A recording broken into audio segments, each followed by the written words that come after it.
Um, hey chat, you should follow me in YouTube and join the Discord and such.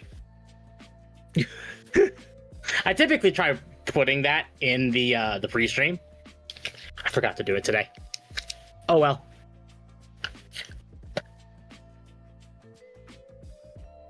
I'm considering doing another pre-stream and then making you wait for another 10 minutes. God damn it, Akko. I'm not gonna do it, but I considered it because it would be funny.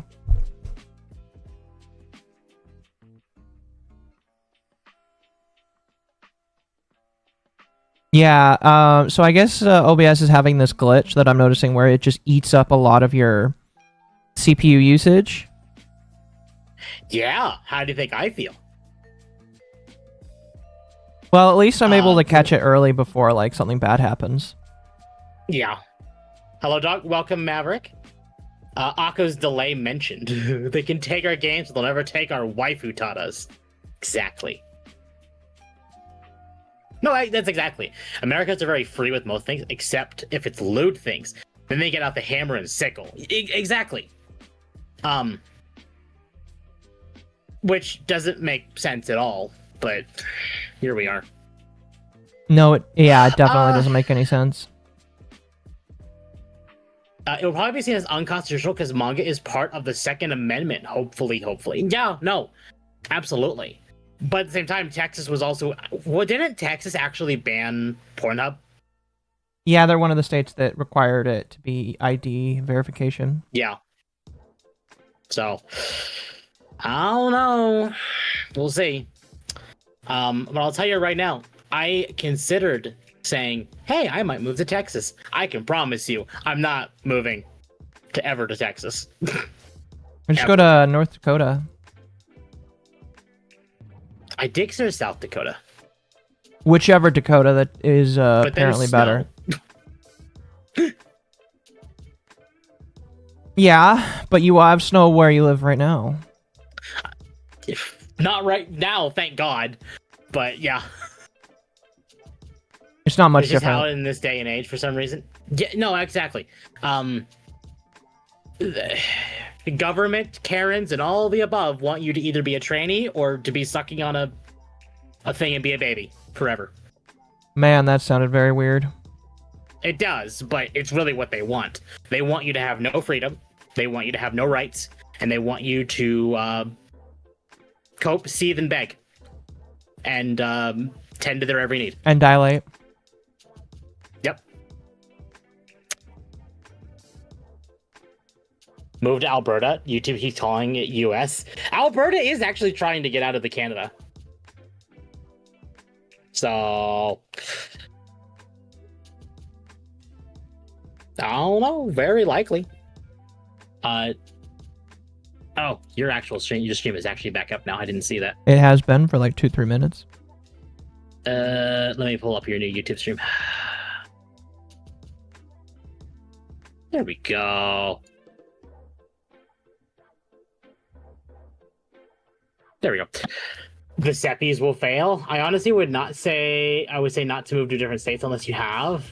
Unless you have to, unless you move to like Chicago. No, I refuse to move to Chicago. I've been there. It's awful there.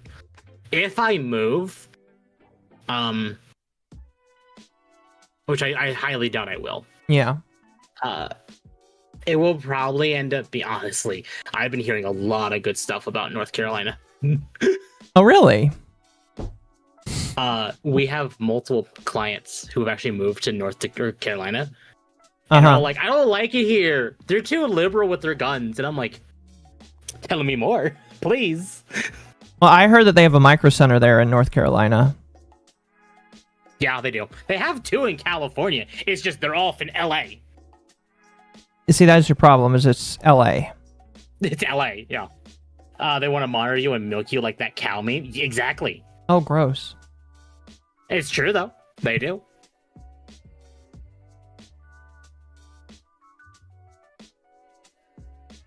Okay. Right, I think we are actually back now. Let's see. We might be. We might be. I can move around and it doesn't suck. I never want to live downtown. I did once, and never again. I lived downtown just enough for me to realize that I didn't want to do that forever. Yep. Like, I don't mind maybe occasionally going. You don't need it for, like, a long-lasting experience. Exactly. Like, if it takes, like... what's, like, a decent distance? Like, if you're willing to drive it or, you know, whatever. Drive. To get to, like, the big, like, stores and everything you need. What would you say? Like, what's a reasonable distance? Yeah. Like... on a daily?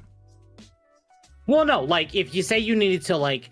you live in a location that doesn't have the big essentials. Okay. Like, what? I don't know some like good examples. Like, are you asking me like how far away should you drive for the closest Walmart? I guess yeah. Okay. That's like a good example. Well, I'd say 30 miles at max, but at that point I'm going once a week. No, yeah. No, absolutely. Suburb supremacy. I'll live off in the fucking boonies. I don't care. As long as you get fiber, I don't care where you live. No, as long as I can get groceries, get food, and have good internet, I'm good. Yeah. 35-minute drive. That's not even 35-minute drive isn't that bad. No. Just far enough away where, like, if you need to do something, do it all at once. Pretty much. I would say that that's pretty good. Pacific Northwest is nice as long as you stay away from Portland and Seattle. Oh, hell no. I would never go there. Live like Shrek, but with internet. Exactly. Yeah. Perfect. All right.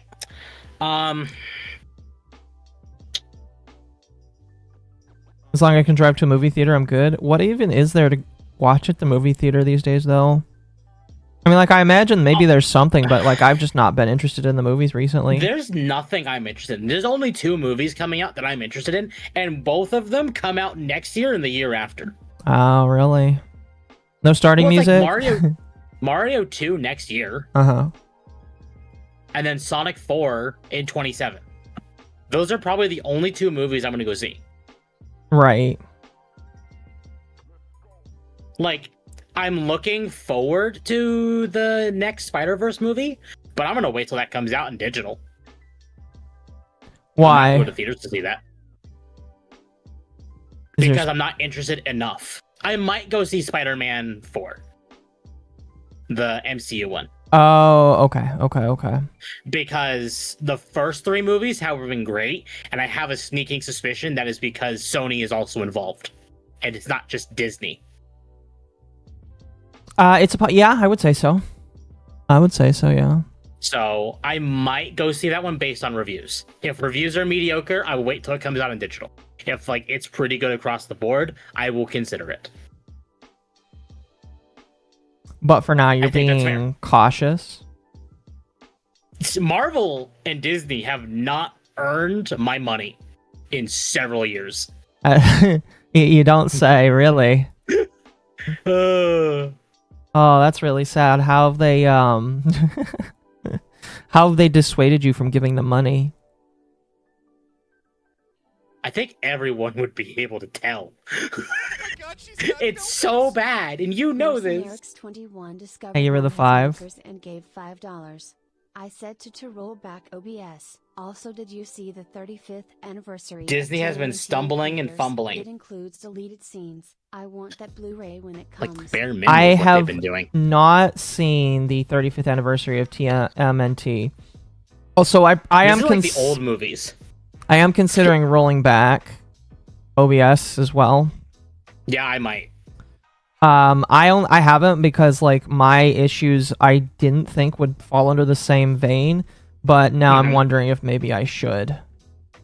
Because like it is, I mean like this has been happening through different versions of OBS, honestly, where not often, but if I don't restart my PC every time I stream, it does like struggle. Yeah. It's weird. Mario 2 and Sonic 4 are the only worthwhile films. Spider-Verse 3, maybe. And this thing is like, you could be mad at Nintendo all you like. You could be mad at Sega all you like for the shit they do.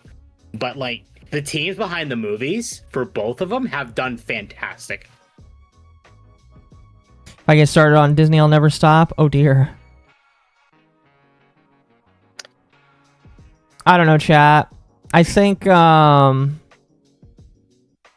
MommaOcco. oh, thank you for the 5. Wolfsbane sent Sorry, I'll let you go $5 first. For more hats.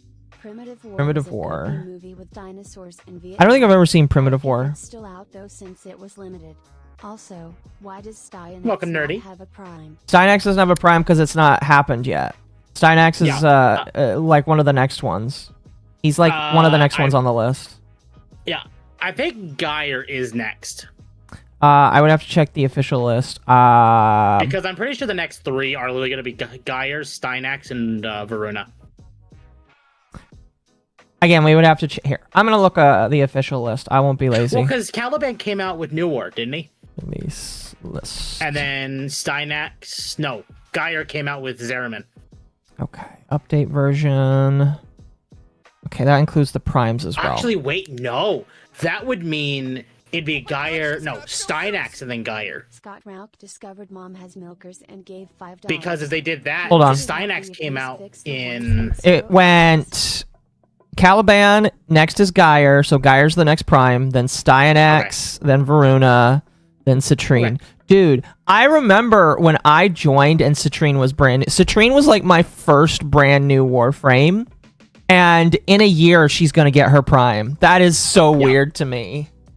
That is so wild to me. What the fuck? Citrine will get her new prime bare minimum end of 2026. Probably, because they do about 3 to 4 a year. Yeah. If not end of 26, it'll be beginning of 27, around there. Man, that is so weird. Like it's just weird to see how and there's a lot of these Warframes where it's just like I never thought about them getting their primes, and then they just are showing up like that. It's crazy. To be fair, chat, then my pronunciation of Stynax may not be proper because there are a couple of frames where I pronounce it differently from the devs. Like what? Calervo is one. Culliver. Thank you for proving my point. Cullervo. His name is Cullervo. Cullervo. Which is such a bad name. Calervo is better. I mean, they are. They're Canadian. They're Canadian. They have a different of opinion. Right, but my point stands. Calervo, yeah, Calervo. They have a different opinion. Yep.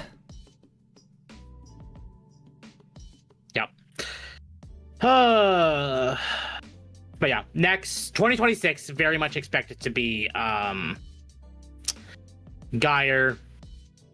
There's a Warframe called Stynax, Cullivers. and Varuna. Yes, chat, there is. There's a Cullivers for Warframe. Canadian equals French with syrup. Unironically, I do think of Cullivers whenever I think of Calervo. I've never had Culvers. I've heard they're good. They are. They're like a much. They're like mid grade food. There's another fast food restaurant I want to try. Culver's is one of them. The other one is Bojangles. I have never been to Bojangles. Never. Did I make it? Am I late? Did I make? No. No. You're fine. You're not late. You're very, very late. Maybe a better DQ. Fair. I would agree with that. Queen, yeah. As far as I'm aware, once. I've also never been to a Waffle House. I would say that they do a better job than Dairy Queen.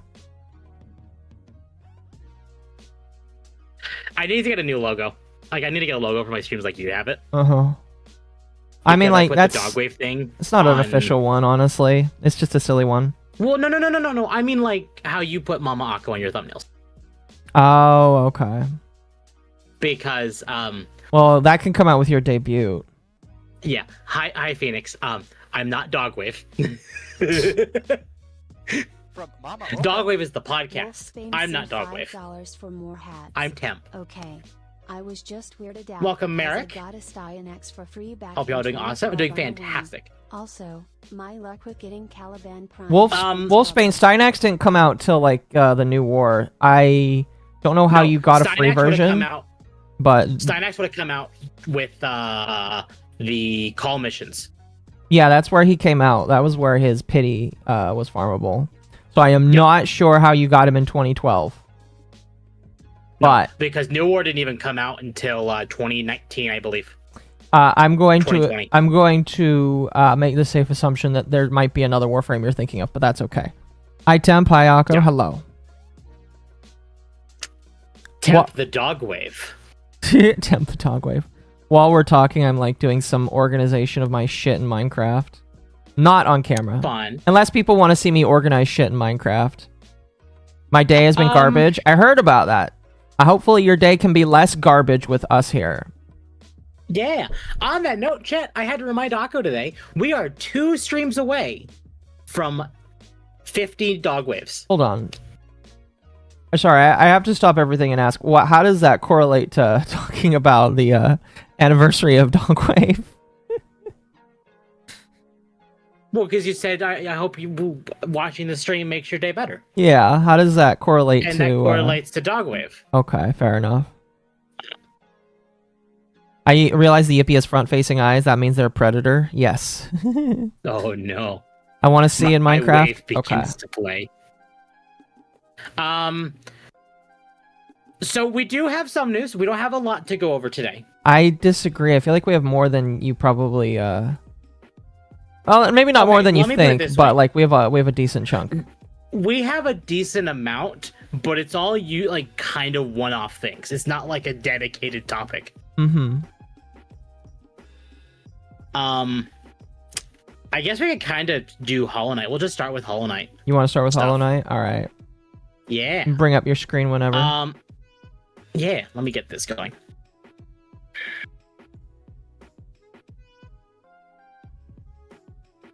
Oh my God, she's got milkers.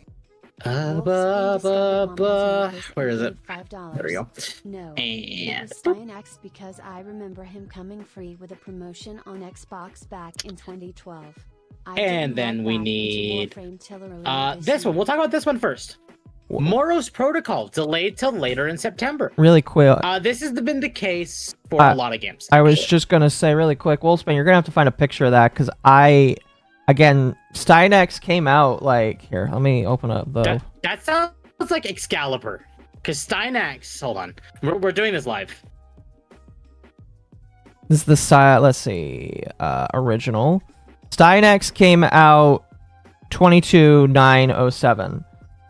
Now, unless you're talking about in 2022 and not 2012, because the earliest Warframe to release was Ash in 2012.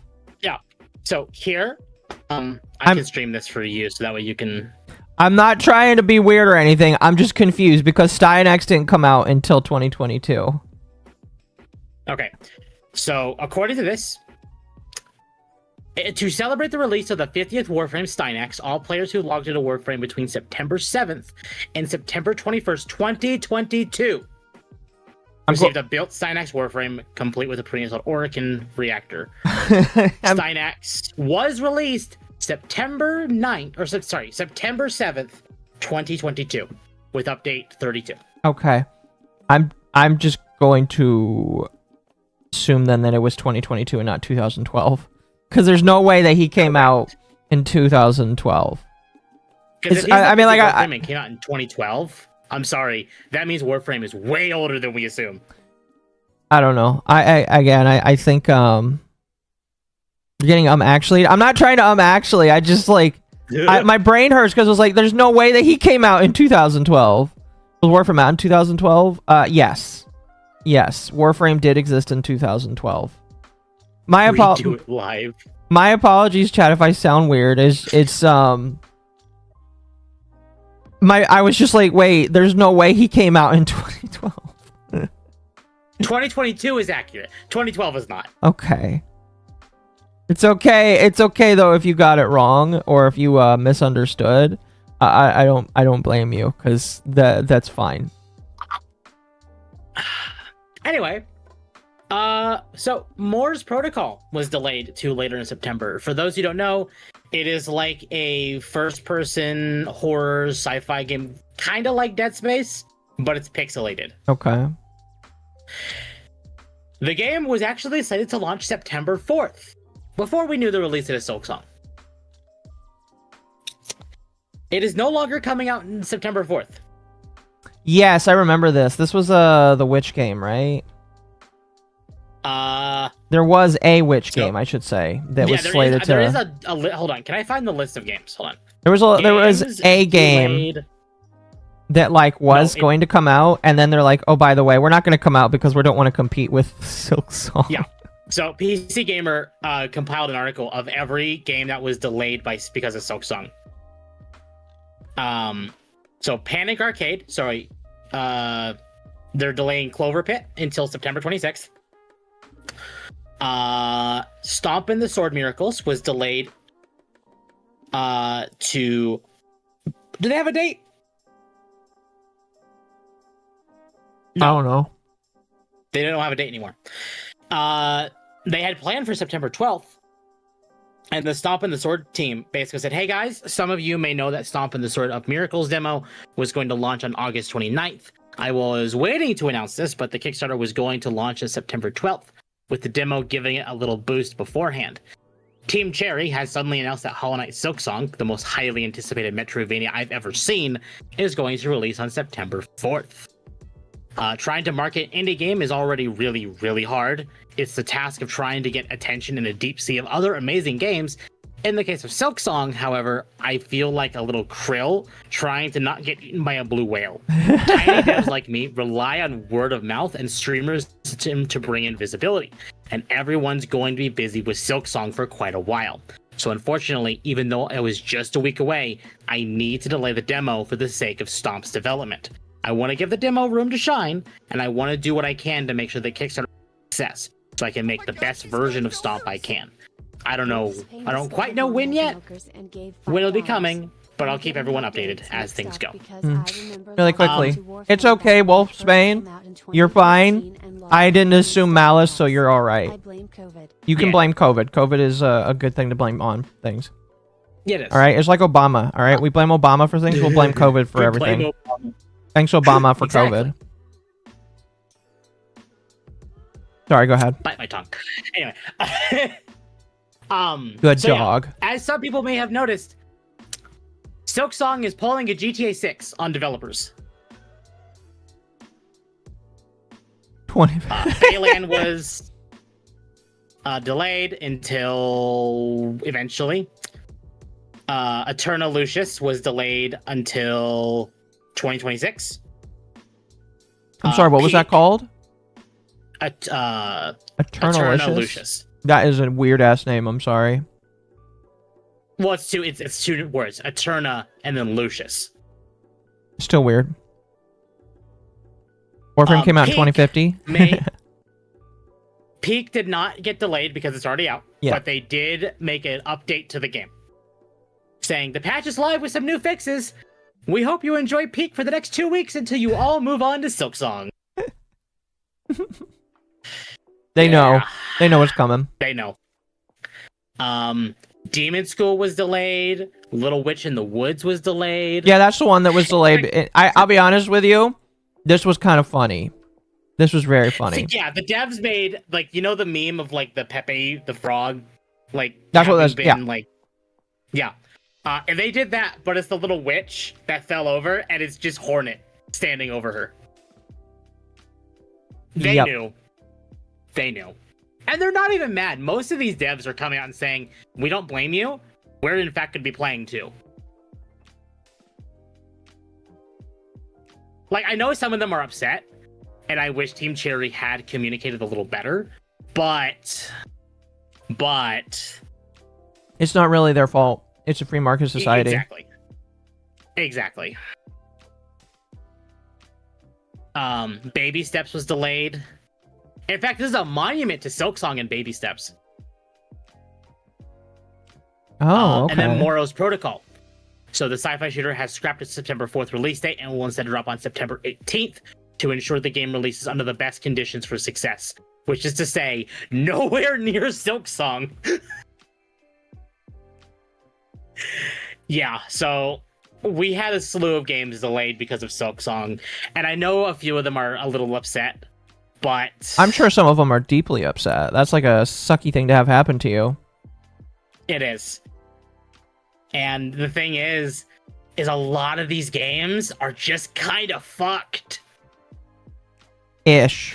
Because if they delay, like they're delaying now because of Silksong, if they delay into next year, then they got to be careful of GTA 6. Mm-hmm. Just delay till GTA is over. Yeah. COVID, Warframe, I don't know what you're talking about. I just got Halo 3 on my 360. Oh my gosh. Or a push in the most marketing way ever. Oh yeah, absolutely. Why Obama? Why did you make indies delay their game? Silkrim, Todd did it again. Anyway, so the devs responded to Moro's protocol, saying in full transparency, while Silksong did play a major factor in the decision, our deciding factor was to give all teams a little more time. 2 weeks, though, not massive in the grand scheme of things, gives the dev team a little bit of breathing room in finalizing the launch build. Nick keeps adding more augments and weapons, gives our awesome composer more time for the finishing touches to tracks, and gives marketing more time to outreach press and influencers. Gamescom and PAX take up a lot of bandwidth. We'd also like to launch simultaneously on GOG, which I will be announcing later today, so that was another contributing factor. I hope this makes sense, and as one of the main decision makers, I hope you can understand my thoughts on our reasoning. I'd rather the teams didn't die before launch. I might have been chasing them with a whip for a little too long. Kinky. So I'm glad that they are, like... It sucks that all these games are being delayed, but I do hope that the devs do take the opportunity of the delay to better refine their games. Mm-hmm. No, for sure. I mean, like, I had a point and then I lost it. Good job. Damn it. I wish GTA was on the pedestal it's on right now. I mean, fair. Is it GTA 2026? Exactly. But some of these devs are delaying their games to 2026. And we already had a massive delay from some other AAA games this year because they assumed GTA 6 was coming out. And then it was delayed. So all these devs are going to be delaying their games again because they delayed to 2026 as well. But it's because they know stuff like Silksong and stuff like GTA 6 is going to make sure they don't sell a lot of copies. Not intentionally. So, not intentionally. So, chat, next year, if you're not interested in GTA 6, might I recommend like looking at some of the other indies or looking at some of these games that are being delayed? Because they could definitely like use a gander. They could use some love. I'm noticing that you're having some stuttering. Yeah. I don't know if that's me or you. It might just be me. I have no idea, but I'm hearing you stutter a little bit. I don't know. Maybe GTA 6 is the larger Silksong. Getting some GTA 6 fatigue at this point. No, I am too. I'm gonna be honest with you. Never played. Well, I briefly played one GTA game. I remember when you showed me multiplayer on GTA 5. Yeah, you and I played GTA 5 online. In fact, I have art of that. We do. We still have art of that somewhere. Hold on. Let me see if I can find... I have it. It's a good picture. I know I have it. That will... That is like written in the stars, basically. Definitely not that one. Is it under here? No. Where is it? Is it... No. Maybe here. Nope. Definitely not there. Is it under this folder? Yeah, here it is. So, here it is, chat. This was with Occo's old model. So, the business suit one. That's eventually going to get ported over. Yeah, and this was when Hikari was not updated to her current design. So, this is with the twin tails still. So, it's old. Very. This is a good sketch. But it is a good sketch. How many years until Minecraft 2? Never. I hope they never make a second Minecraft. Minecraft 2 IRL Minecraft.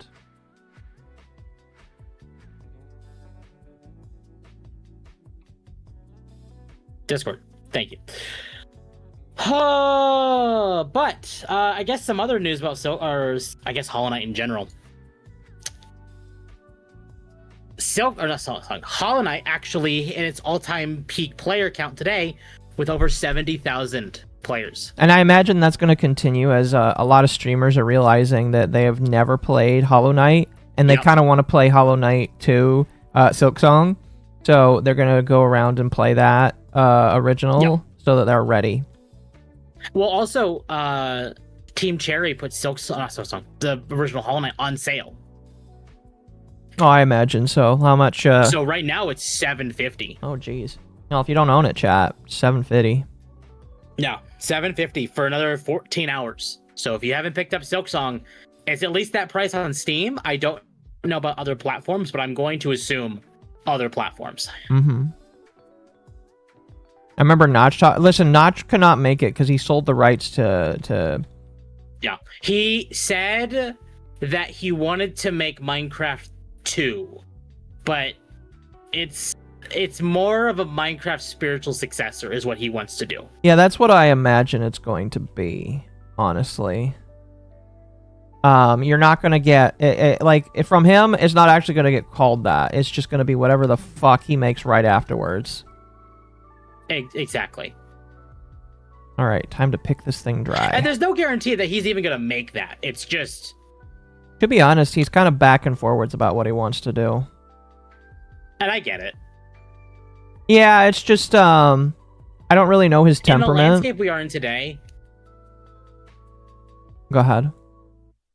No, I'm just saying, in the landscape of that we're in today, you're almost more beneficial to not make games, because if it's not catering to a certain audience, you get actively shat on and canceled. I mean, yes, but by the same token, I don't feel like it's that big anymore. I feel like, No. I mean, obviously, it's going to be a couple years before we see the positive changes of people pushing back against woke ideologies. But I really want to rail against people that say that the video game scene is still fucked. Absolutely. Because, yeah, it kind of is. But I also feel like it's important to give strides and actively just say, hey, the things are doing good in some places, and praise. I mean, it's just like don't cool down, don't let Pete get complacent, but don't make it seem like it's all doom and gloom like the quartering does, because that's annoying. Absolutely. And plus, he only does it to get your money. I'm completely agreed. To end the Hollow Knight talk, because this is the last thing we have for it, Team Cherry came out... Oh, did they delete it? They must have deleted it. You're going to just have to summarize. They updated it. They just gave us a better post for it. 4 days until release. Hollow Knight Silksong will be available on September 4th. Release times, 7 a.m. Pacific Time, 10 a.m. Eastern Time, 4 p.m. CEST, and 11 p.m. JST. With the game price of $20, or 20 euros, or 2,300 yen. It's kind of crazy to hear that thing is $20. I mean, it was... Yeah.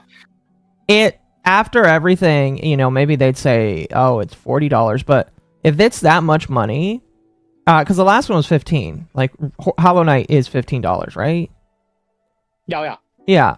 So my assumption is that we should expect something of a similar size in terms of the game. I'm not expecting anything bigger. Yeah. Well, no, actually, they said it's over 40 bosses in the game. Okay, but how many bosses were in Hollow Knight? Way more than Hollow Knight. How many bosses are in Hollow Knight?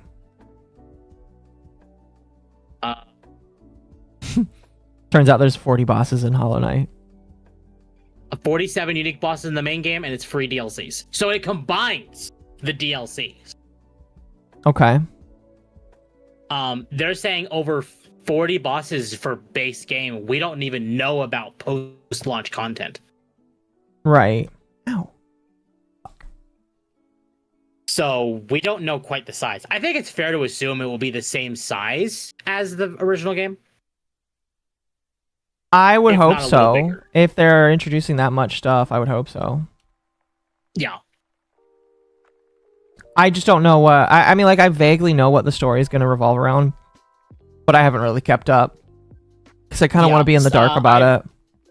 I do too. I have seen some people start theorizing on where Silksong can take place in the story, because it is a sequel to Hollow Knight. Yeah, it's not like, I want to say it's not directly afterwards, but maybe it's like, some sort of after the events of Hollow Knight. The question is, which ending is it?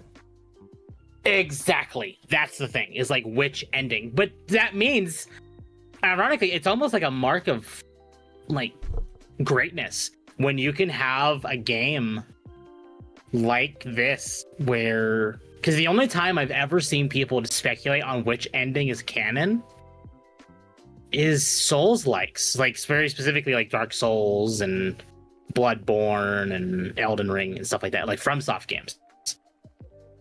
We'll follow the story of Rey Skywalker. No, chat, no. God. I hope that they don't make Hornet like Rey Skywalker. That would be annoying as fuck. It would be annoying. I don't think they will.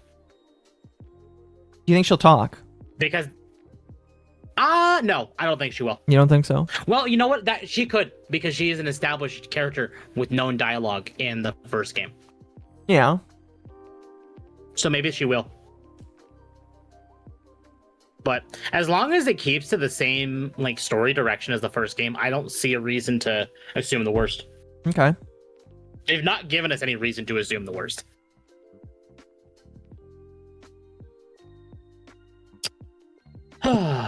Women are known to yap. To flip a coin. Fair enough.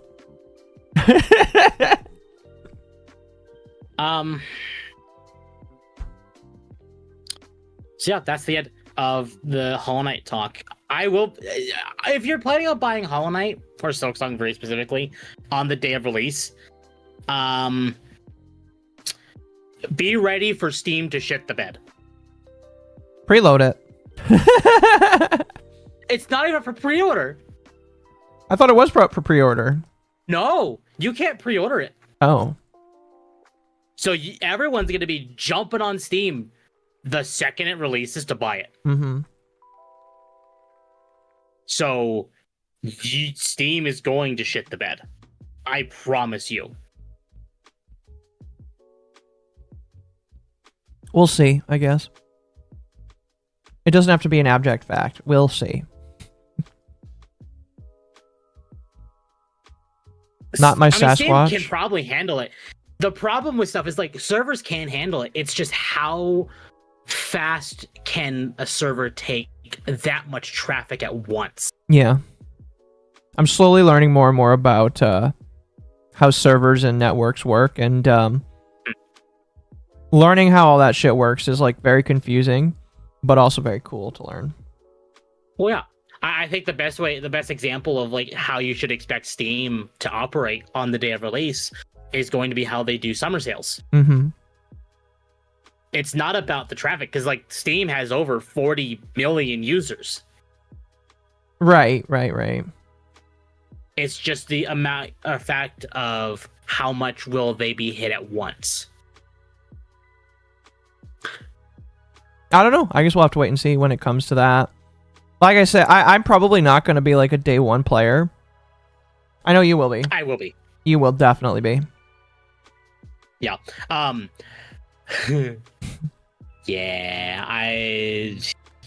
Silksong will be a day one game for me. I'd be surprised if you said no. The funny thing is, I only played Hollow Knight for the first time a couple years ago. I remember that. And then I remember that I had to come back and show you how it was done by beating the game. I know for the first time. Alice were surprised of how well or how quickly I beat Radiance. I mean, it's not that bad once you get used to it. No, but I know Dom was surprised, but I think Dom also knows that I do I do challenging stuff like that very well. Mhm. Like I learn the mechanics pretty fast Right. because I'm playing Kingdom Come Delivery 2 or Kingdom Come Deliverance 2. The stream is suffering. Well, Magma, there's a solution to that. Yeah, just stop playing Kingdom Come Deliverance 2. Anyway, Keep forgetting stuff I have to grab. do you want to talk about something, or do you want to move on to a different topic? Let's wait to talk about my thing just for a little bit. You Okay. can move on to the The only next reason thing. I'm not pushing 14 is because that is a long article. Okay. How long is it? It's long. You want to Like, save that for the end or something? no, I want to run through smaller topics before we get there. Okay. You know what? I guess if we're going to talk about Steam, very specifically, we'll bring up what's going on with Valve. What's going on with Valve? So Valve's secretive Fremont gaming device surfaces in benchmarks with 2 times more processing power than the Steam Deck OLED. Device powered by 6-core Zen 4 CPU and RX 7600 GPU. It's a pretty good GPU, I think. Yeah, it's a middle of the road for the 7000. There has long been rumors suggesting Valve is secretly developing a new SteamOS device, codenamed Fremont, which could be a gaming console or a gaming box akin to the canceled Steam box. Ex-user Sadly It's Bradley, I know we've talked about him before, Yes. Isn't he a leaker? has uncovered what appears to be the first benchmark of this mythical Fremont device, which is powered by an AMD processor. Valve will continue to tap AMD for silicon to power its Fremont project. The benchmark features an AMD custom CPU 1772 chip, which belongs to AMD's Hawk Point 2 family, utilizing Zen 4 execution cores and RDNA 3 graphics. However, there was no mention of any Radeon 700M series I GPU. What it is like the 7000, like if they wanted a 7000 mobile chip, essentially. Because mobile chips tend to be integrated. Mm-hmm. Which implies that AMD may have disabled this part of the silicon. Instead, the AMD chip emerged with a Radeon RX 7600. It's worth highlighting that Geekbench detected the desktop variant, not the mobile Radeon RX 7600M. This makes perfect sense since a gaming console or gaming box would require more graphical firepower than what Hawk Point can offer. Furthermore, having its dedicated memory means the graphics card doesn't have to share memory with the system. Unfortunately, Geekbench doesn't provide any specifications on the RX 7600. However, we can already know that the Navi 33 powered graphics card features 32 RDNA 3 CUs and 8 gigabytes of GDDR6 memory. It remains unknown whether AMD will make any changes to the RX 7600 that will be used in Fremont. I want to add context to this. When the Steam Deck had a similar thing like this happen, it was underpowered and eventually did get upgraded to be more powerful with the actual launch version. So this could very well just be an underpowered version that they're testing. And then they will update it with better hardware. Some people are even speculating they may even go as far as putting a 9060 XT in there. Is that a really good one? That is a very good GPU. Because like I don't 9070 XT. I don't follow. It's a very good GPU. Okay. I was gonna say I don't follow like AMD graphics card numbers. All I know is the Nvidia because that's what's the most common. It is the one below the 9070 XT. Which is their flagship GPU right now.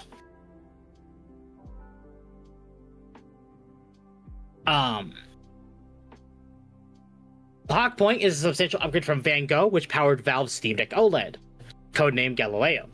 Although Valve isn't hopping on AMD's latest Zen 5 architecture, Hawk Point is at least 2 generations newer than Van Gogh. Furthermore, the Hawk Point chip features a 6-core, 12-thread configuration, a whopping 50% improvement over the original Van Gogh chip inside the Steam Deck OLED. So, bare minimum, whatever this device is, which some people are speculating is like a Steam machine, like a Steam console, is going to be, at least in the CPU department, 50% better than the one in the OLED. What's the one in the OLED right now? I'm glad you've been listening. I'm sorry. That's the one part. Listen, I pay attention, but these numbers are just a little confusing to me. I still don't even know what, right, kind of. They even mentioned the one in the OLED. Okay, well, I'm sorry. I just didn't hear that part. They literally mentioned the one in the OLED, and not even 2 minutes later, you're like, what's the one in the OLED? Yeah, I forgot.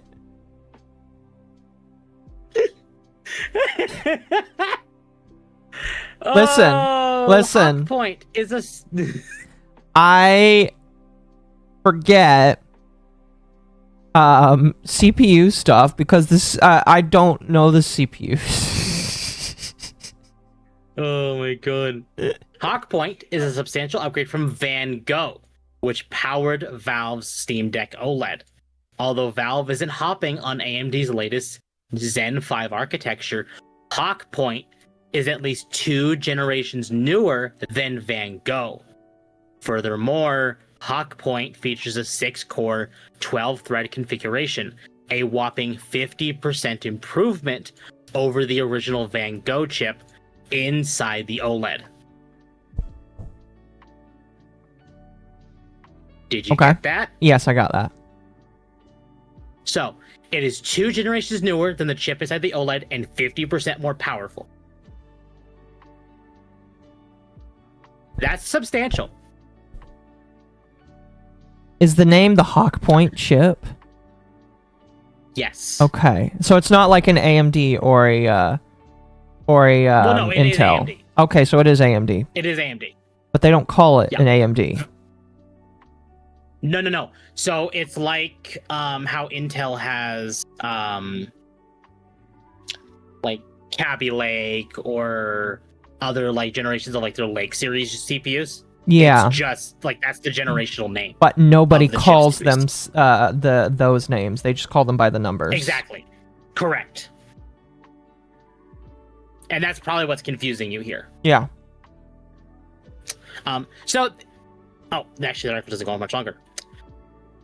Besides the architectural and core upgrades, the Hawk Point processors also flaunt higher clock speeds. During the Geekbench benchmark, the chip exhibited a base clock of 3.2 gigahertz and a boost clock of 4.8 gigahertz. That's leagues above the Van Gogh part, with clock speeds between 2.4 gigahertz and 3.5 gigahertz. Judging by the specifications, the Hawk Point processor is likely the Ryzen 5 8540U, which is a mid-range mobile processor found in many laptops due to its performance and power efficiency. 2 Fremont submissions had very similar scores. I hate generation names because they don't have meaning like numbers. That's fair. Isn't that the name of the architecture? Yes. Hawk Point is like architecture name? Yeah, exactly. Okay. Performance-wise, the Hawk Point processor delivered almost twice the single and multi-threaded performance of the Van Gogh. This was expected, given that the 2 generations that separate the 2 processors compared to a desktop part. The Hawk Point chip has comparable performance to the i3 13100F. The benchmark indicates that Fremont was running on Windows 11 Pro, suggesting it is likely an engineering device and that the specifications are not final. However, from what we can gather at this point, Fremont poses to perform like a Core i3 13100F paired with a Radeon RX 7600. I'm assuming that's a lot. That's actually pretty substantial. Some people have been saying this is around PS5 levels. In your hand? No, as a console. A lot of people are assuming this is a console. Okay, so this isn't going to be a handheld. This is going to be an actual... No. Okay. I mean, we do expect a Steam Deck 2 eventually, but they can load a console with SteamOS on it.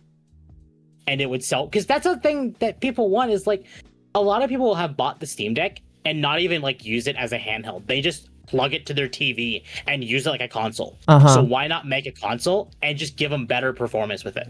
Do you think that now is the time for that? Do you think now people would accept that more than they did? Because didn't they try to do something like that like a long time ago? They did several years ago, yes. Okay. And it did not go well. But we are in a much different landscape these days. Much different landscape, different people, you know? Yep. Okay. Exactly. So, I mean, yeah, back when they were doing the Steam Machine, it was like Windows 7. So, and they didn't have Linux back then. And Linux is Linux was obviously a thing back then, but SteamOS didn't exist back then. Right. The strides they've made with SteamOS, it's insane. Sorry, again, I don't know why, but your voice is like cracking and I don't understand it. It's like distracting me just a little bit.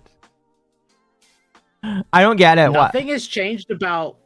Yeah, I'm looking at Discord, and Discord is like just fine, but you occasionally just keep cutting out. Hear that on either end? Maybe it's just me, but like you just keep cutting out a little bit. It's so weird.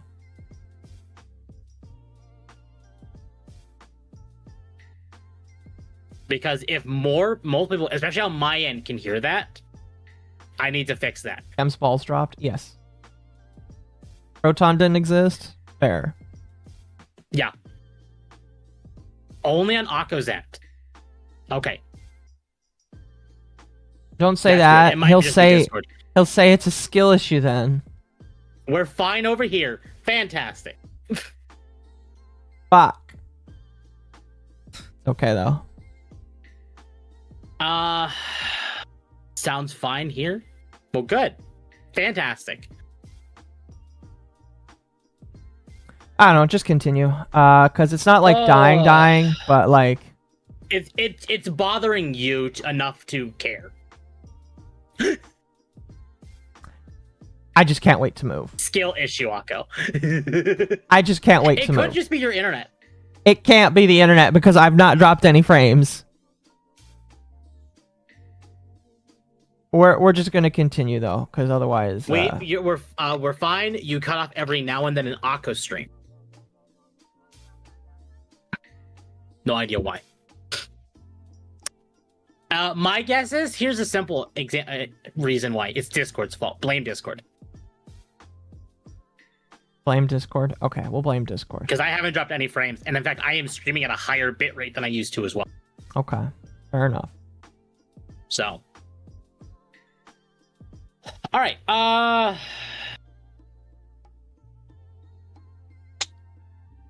Let's talk about Mihoyo. Yes, we can do that too. Mihoyo announces new creature collecting game Honkai Nexus Anima. Mihoyo has announced Honkai Nexus Anima, a new creature collecting adventure strategy game set in the Honkai series. The previously teased game is in development for Windows, PC, and smartphones. While a release date wasn't announced, recruitment for its first closed beta is now available. I'm not going to talk about the premise. Instead, we're going to watch the trailer. Okay, yeah, that should be fine. And make sure you're actually on. Okay, go ahead. And let me make sure chat can actually hear this before I start playing it. Actually, you know what? No, I'm not going to do that because I don't want to be copyright struck.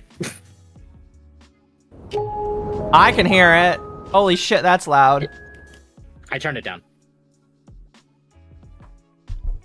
Is that a unicorn that's got a bloody horn? What the fuck? Okay, so this is basically Pokemon, but with a Honkai feel to it. Yes. What the fuck? Oh, they actually speak. speak. They were on crack. They actually can speak. Ish.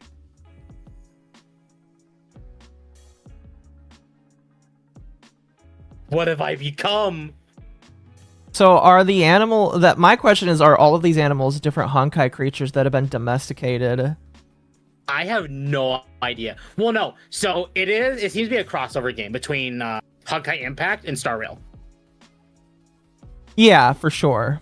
because there was a scene with Blade from Star Rail and then Kiana from Impact. Oh, so do you think that this is just one of those games where they have all of their characters from the series and it's just... Yes. So it's a spin-off game. It's a fun thing. Okay. Yes. Interesting. It has no importance. It is just a spin-off. Interesting. And that's okay.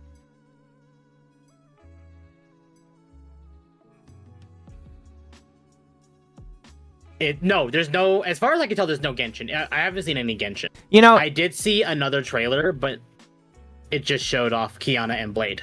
Here's what I will say.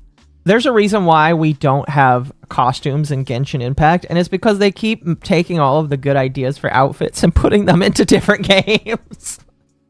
Yeah, they do. To be fair, Genshin came under some drama this week, too. Oh, what did they do? So in order for so the max level in Genshin is 90. Oh, yeah, I know what you're talking about. Level 100, you have to actually roll more. Wait, really? They had to look at it? Okay, yeah. So the way that... I'm going to use Fate Grand Order as a great example. And ironically, I found some of this out because of the Nemesis. You mean, what did they do this time? Fair chat, fair. Obsessively focus on these games. Yes, I am not like multiple people that obsess over these games. If you do, it's fine, though. Fine. I don't either, but... I don't play them. But what they do is, like, if you hit level 90 and you have your full... ultimate, because kind of how they work with that. Like, you have to have multiple, like, C3 or C5 or whatever. Once you have that maxed out, you can use extra copies of that unit to enhance their level to, like, from, like, 95 to, like, 90 or to 100, stuff like that. Yeah, I heard about that. It's real dumb. Basically, you have to whale to be the whale of all whales. Exactly. And I would call that disgusting. Yeah. I mean, like, here's my question. What does raising it to 100 even do for you? Stats. And that is it. Is it really just base stats are higher? I believe it's just stats. That's gross. I did make the joke, though, of saying I really hope Nintendo sues Mihoyo. Give me one moment. Like, I genuinely want them to. Lose the Power World lawsuit. They have no choice now. If they do sue, they have to sue everyone. No, Mercenary brings up a good point. They kind of have to sue now. And they do. Some people have even said that, like, there is infringement level content going on in Animus. Yeah, so is there... Hold on, do we have gameplay? Hold on, let me see if there's gameplay. That's dangerous. But do it Not anyway. unless Mihoyo posted it. Yeah, we got gameplay from IGN. Alright, oh, but it's IGN. I know, but it's still gameplay. Alright, go ahead. Oh, yeah, that's definitely gonna make Nintendo upset. Yeah, this is gonna make Nintendo very upset. It looks really good, too. It does. I see the exact same, like, layout as all of their previous games. If Nintendo does not sue Mihoyo, oh no, it will prove to the courts in Japan that Nintendo is only going after Power World because Power World's popularity. Wow, that means that this game has to get popular first. It has to. Yeah, no. Nintendo is literally in a case of if they don't sue Mihoyo, that their play is gone. So here's my question. Because there's obviously different characters that you can play as. Are the Pokemon tied to the characters that you roll? That's my question. That I don't know. Maybe. Because, like, if the Pokemon are tied to the characters you can roll, one, that's kind of stupid in my... I hope that's not the case. Oh, dear sweet baby Jesus, I hope I'm wrong. I hope I'm wrong about that. There's a very fancy-looking lolly right there. Holy shit. A lot of people are going to love her. And this is the game with the Iron Mouse like character too. Yeah, Iron Mouse was like, oh my gosh, I'm in a video game, which I thought was kind of funny. How do they that? Oh, you can make your own character too. Oh, okay, so you can make your own character. Like your protagonist character. Please tell me the breasts... It's actually more in depth, because Please tell me the breast size can be changed. Synthetic Man will love that. Would it be the same with Monster Hunter Stories? Maybe, actually. There's a decent chance that if this lawsuit with Power World goes into the same time that Stories 3 comes out, that Nintendo could sue Capcom as well. But we already know Stories 3 is coming on the Switch too.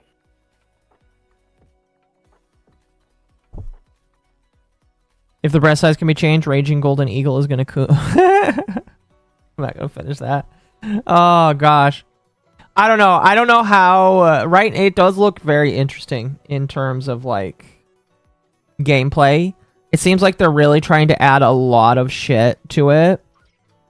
Again, my biggest concern is just like if the Pokemon are tied to the characters you roll, or if there is gacha whatsoever. I'm going to assume so because like you can make your own character, but this is not your main character right here.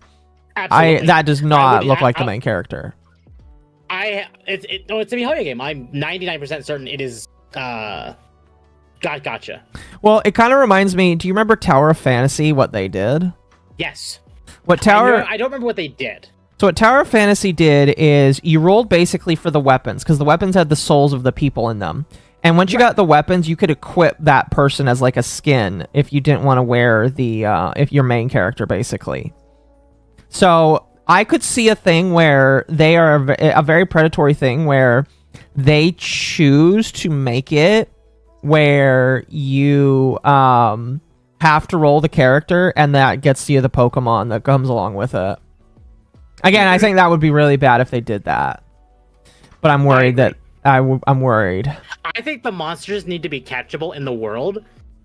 And maybe here's what they do instead. Oh, they'll definitely get sued by Nintendo if they do that. The funny thing is, ironically, Square Enix might also be sued because of Final Fantasy XIV. You think so? Depends on how Beastmaster's done. So yeah, I don't know. Again, Nintendo kind of is in a rough spot. If they don't sue Mihoyo, they may have just lost the case against Power World. Now again, this is a weird thing though. Mihoyo is in China or Chinese-related territory, whereas Power World is in Japan. Yes. So it's kind of up in the air whether or not they can actually do that. Because Nintendo, I don't know what pull Nintendo has like in China, but like Mihoyo, exactly. Does Mihoyo actually have people in Japan, or is it just? Yeah, they do. Okay. But their main offices are in China. Okay. Sorry, chat. My eyes hurt. Can Nintendo go after a Chinese company? Man, they'll try. Oh yeah, they can go after anyone they want. They can try. It's just it will be a different court. The land of ripoffs. I don't know if anybody here actually likes the Honkai. Or is anybody here still like Genshin? I'm curious. I only ask because I still like Honkai as like it's. Yeah. But recruitment. I still like Star Rail. It's just Star Rail is so far ahead that I'm like, oh god. Oh gosh, I guess recruitment for this has already started. Yes. 2 days ago. I should sign up for it. And ZZZ is very popular. Like, Genshin is the only game that they have that is kind of not as popular as their other ones. Like, it's still popular, but compared to ZZZ and Star Rail, it's not as good. Oh gosh. There we go. The site has music that just forces to play in your ears. Hoyoverse login. Fuck, I forgot my Hoyoverse login. It should be in your password manager. Let's see if I have it saved. Oh, I can't act. I have to be careful. I wouldn't touch yours.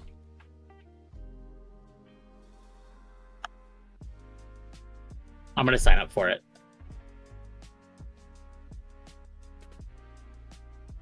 Try the test. Oh no, I need to log in. Anyway, there's my login. It's playing the music again, even though I asked it not to. Boop. boop, boop. I have registered. Oh, I have to fill out a questionnaire. Oh, fuck. Anyway. Oh no, a questionnaire. Let's see here. When were you born? This test is only available for people ages 18 or older. What year was I born? What would I play these on? None of the above. I'd be playing this on PC. What is the CPU model of the PC you will use to participate in this test? Thank you for the $5. Is that Japan Yeah, and China that's- have been- Which mobile device will I use? None of the iPhone series. Everyone sues back. Blame the two Nintendo I'll use that. CEOs. Temp, what's my CPU is a Ryzen 7 3000 series? Ryzen 7 9600. Okay, so I believe. it would be a Ryzen 7 series and above. Yes. What is the graphics card of my PC? Graphics card is an RTX 30 series performance equivalent or higher. How much RAM do I have? 16 gigabytes of RAM or more. 16 gigs or more. In the last 6 months. In the last 6 months. Okay, I can show this. I mean, I can show some of these questions here, I feel like. Have I played games on a tablet? I don't really play games on mobile, but like I do have some mobile games. Maybe that. PC games. 5 or more days per week. Console. Does the Steam Deck count as a console? I would say yes. So I would say so, yeah. I'm going to say at least 1 day per week. Select all that apply. Open world. Creature collector. Sandbox. Genshin, RPG. Not idle. Strategy RPGs. Creature collector. MMORPGs. Shooters. Well, yeah, I'm going to say shooters. Which have I played for more than a month? MOBA. I should technically investigate. I have played like auto chess. Yeah. And idle games. Some of these options for which of the following games are so ass. Like, I mean, like Cookie Run was a decently fun game, but I never played it for more than a day because I had some of my fans like, "Oh, you should try the cookie game," and I'm like, "Why? Why? Because the cookies are thick," and I'm like, "Why are the cookies thick? Why are the cookies thick?" Seriously, some of the cookies, it made me question myself. Let's see. Have I played for more than a month? I played AFK Arena. That one was decent for a while. Which of the following games have you played for more than 20 hours? Scarlet and Violet, Spider-Man 1 and 2, Red Dead Redemption 2, Sword and Shield, Elden Ring, Power World, Arceus, Why Assassin's GTA Creed 5. Shadows? Oh, gross. It's because it's a newer game. I didn't click Minecraft. Oh, that's not the normal Minecraft. That's like a mobile version of Minecraft.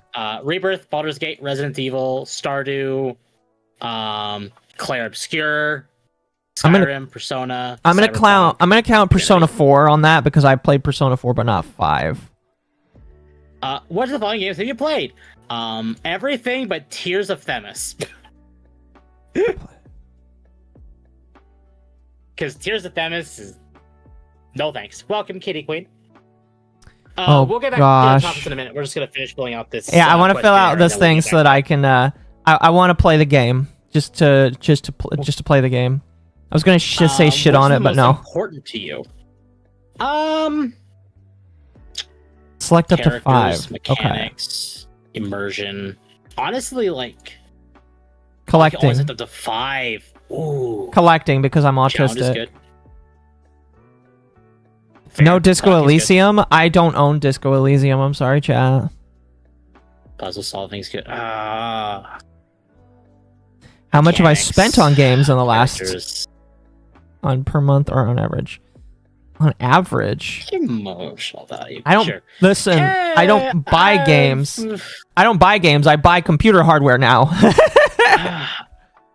Does that count? I hate the one I put in. I really hate my response. Did you put more than $500? Yes. I'm gonna be conservative and say 100 to 150.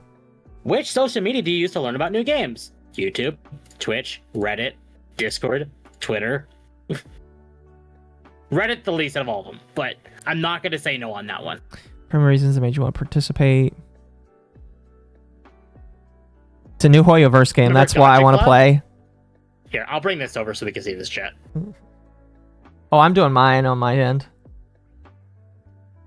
What is the primary reason that made you want to participate in this test? How much has Sly spent on for Hoyoverse. Occo? I can't remember the last time somebody bought a game for me, honestly.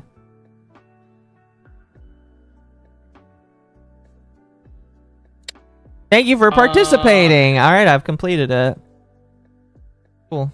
All right, we'll Thank see. you for participating. Yay! Oh, we can actually look at some of the Pokemons here. Here, let's Oh, we have some of the characters as well. Nanafe, Hua, Cassio, again. Maybell, Kiana. Oh, is Kiana? Oh my gosh, she is. Yeah, no, Kiana's on there. That is It's literally just Kiana. that is hilarious. I do kind of like how it's like a unique style, but it also takes aspects from her OG It does. design. Like all these Game people are features. new, and then there's just Kiana. Well, no, there's also returning characters. From, Oh gosh, do they there's Wade really? From Star Rail. They have like 56 different mobs you can look at right now. That's crazy. Oh wow.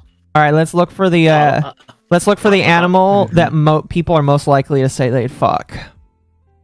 God damn it. The auto chess there's event one. was literally an event on Genshin. My bet is that Genshin does events that they test for new games. Yeah. Well, there's one that's possible. No, I don't know if we talked about it, but they do have traits like Pokemon, They do, yeah, because of course they do. like typings.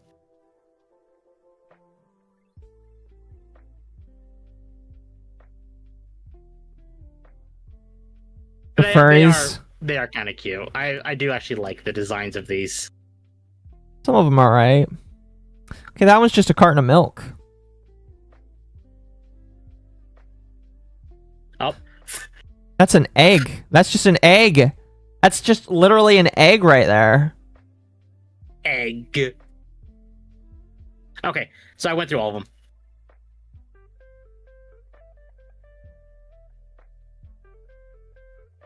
No, these are cool. I will definitely play it. I'll try it. I don't know if I'm going to play it long term, but I will try it at least. I don't know, that's cool. I do hope Mihoyo succeeds, and I do hope Nintendo sues them. I know that sounds really, really, really bad. Oh, did I go all the way through them? I did. But if Nintendo were to sue them, Nintendo had a chance of winning against Pocket Pair. I'm sorry. Mihoyo is massive. I promise you, Mihoyo will put up a real big fight. That was a have the money to Sanalite. compete. Oh, people are saying they're seeing actual Pokemon. See you in court. Again, if they get sued, that would be funny. So, Yeah, I hope they do. I really hope they do. you want to see blood, sweat, and tears from a Chinese national? No, I want to see Nintendo get fucked. Oh, okay. I promise you, if they try going after Mihoyo, they will get fucked. Press 1 chat if you want Nintendo to get fucked. Raw dogged in the ass. No specific reason why I said that, but you know. I believe everyone would be rooting for Mihoyo after the shit Nintendo has pulled in the last year. I'd be rooting for a Hoyo. I mean, I probably would too, honestly. To be honest, probably would. Gosh damn it. Probably would vote for Hoyo. Yeah. Even though I hate Genshin, I would root for Hoyo. Raw dog and beaten. Raw hot no. dog. So on another side, who wants to see Bungie lose money? Because they're still not dead yet, chat. They're dead, but they're not actually dead. Sadly. Hoyoverse makes the prettier characters now. Yeah, they do. They're Bungie working on paying it. players $500 for a month-long marathon playtest. Would you do it? Bungie has begun... Huh? Would you do it? For $500, maybe. Yeah, honestly. It's not a lot of money for an entire month, but like, I don't know. So let's get into it, and then we'll discuss that. Okay. Bungie has begun sending out invites to playtest the upcoming Extraction Shooter Marathon for a full month. To get the new invite via Game Post, participants had to have been enrolled in the playtest program prior to the invitation. Okay, so no matter what, if you weren't part of that, you're just kind of boned. You can't do it. Sadly, I'm so that's how they're upset. getting around the whole, get X money. The test will last 30 consecutive days, starting September 8th and ending on October 7th. Players will be required to play the game for at least an hour per day during specified times. In return, Bungie promises to provide a $500 gift card of participants' choice. Failure to play for the entire month will result in an appropriate deduction from the value of said gift. Oh, interesting. Here is the contents of the invitation email. We really appreciate your participation and valuable feedback in our monthly closed playtest so far. We are reaching out because you indicated interest in participating in future research opportunities. We would like to invite you to join us for our Marathon 30-day user research study. This user research study is a playtest that will run for 30 consecutive days, from Monday, September 8th to Tuesday, October 7th. Including weekends, you'll be required to play for a minimum of 1 hour daily during the playtest window of 3 to 7 p.m. PST on weekdays and 2 to 8 p.m. PST on weekends. The study is 100% remote, so you can participate from wherever you are located. There will be a short delay survey and a weekly survey to gather your feedback. I would be unable to do that. Yeah, you would be. Because with your work schedule. I would just be unable to do that. Upon completing the study, you will receive a $500 gift card of your choice as a thank you for your valuable time and feedback. If you only complete part of the study, you will only receive the portion of the reward based on the number of days that you have completed. So Bungie has to pay people to play their game. I have a feeling that like there's going to be people that actually raw dog this and go in hard to do it. And some people are just going to, like, not play at all, honestly. Oh, absolutely. Like, these really, like, streamers. Streamers is a big one. Mm-hmm. What this is aiming for, I promise you, is people on, like, low income or they need money for something. Okay. No Amazon credits? No, chat. No Amazon credits for you. Well, no, maybe.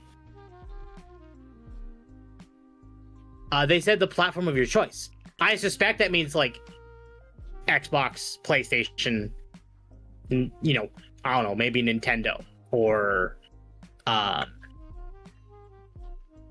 like Steam, you know. Sony be like, would you enjoy this Sony gift card? Yeah. No? So, well, are you sure you don't want this Sony gift card? Yeah. I would take it on Steam. I would 100% take it on Steam, and that would cover several months of games to buy. Yeah. Or over a year of 14. All at once, though? I mean, you can do that. Can't wait for Concord 2 to launch and see who sucks it off. No. Yeah. I don't think here's the problem that they're having. I don't think anybody is going to suck off Marathon. I'm going to be real with you. Bungie has shit the bed a little too hard. Yeah, I've not really seen a lot of people that are excited about them. Maybe Bife, but Bife has even got his own limits. Bife has been playing Helldivers lately. That's funny. Like, and every time I see content creators playing Destiny Rising, it's like, it's alright. I've seen people say Destiny Rising is better than Destiny 2. That's kind of sad because it's a mobile game. It's also not made by Bungie. That makes it even worse. Oh man, I don't know how I'd feel if that were the case. There are more searches for breast cancer marathon run than for the game.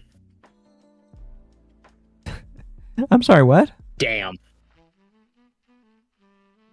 Grim Joe in your chat. Oh no, I saw that. It's just kind of crazy to think of. Yeah. So yeah, I don't know. That's a thing.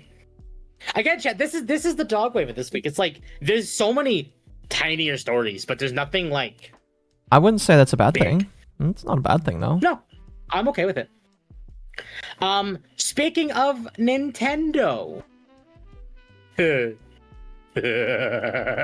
Oh dear. Temp's laughing. You know it's serious.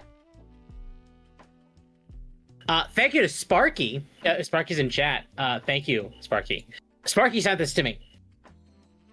Japan's National Library says it won't be preserving Switch 2 game keycards.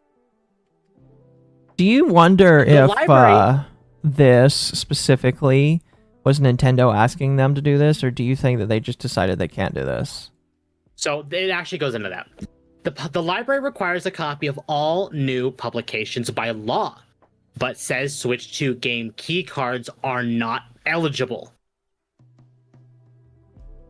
Japan's National Legal Deposit Library says 2 game keycards are eligible as part of its video game preservation process. The National Diet Library, or NDL, which was established in 1948, is one of the largest libraries in the world, and similarly to other legal deposit libraries like the British Library and the U.S. Library of Congress, requires by law that every domestic publisher has to submit copies of every new publication for the purposes of preservation. Since October 2000, this has included physical video game CDs and cartridges, with the NDL currently owning more than 9,600 video games housed in archival conditions. Hi, Mom. Hello. However, as reported by Famitsu, the NDL has chosen not to include Switch 2 game keycards as part of its collection because it doesn't consider them physical media. Someone in chat is bringing up specifically why that might be the case. And that being that most of them are digital downloads off the get. Yes. So the way Nintendo got around this, the game keycards are technically physical, but they only work for one system because the keycard basically latches onto your Nintendo profile for that system. So the second you put your card in, that's it. Yeah. That cartridge is tied to that Switch. They really want to discourage people from sharing. Yep. Which is extremely sad in my personal opinion, because a lot of people thrive off of sharing.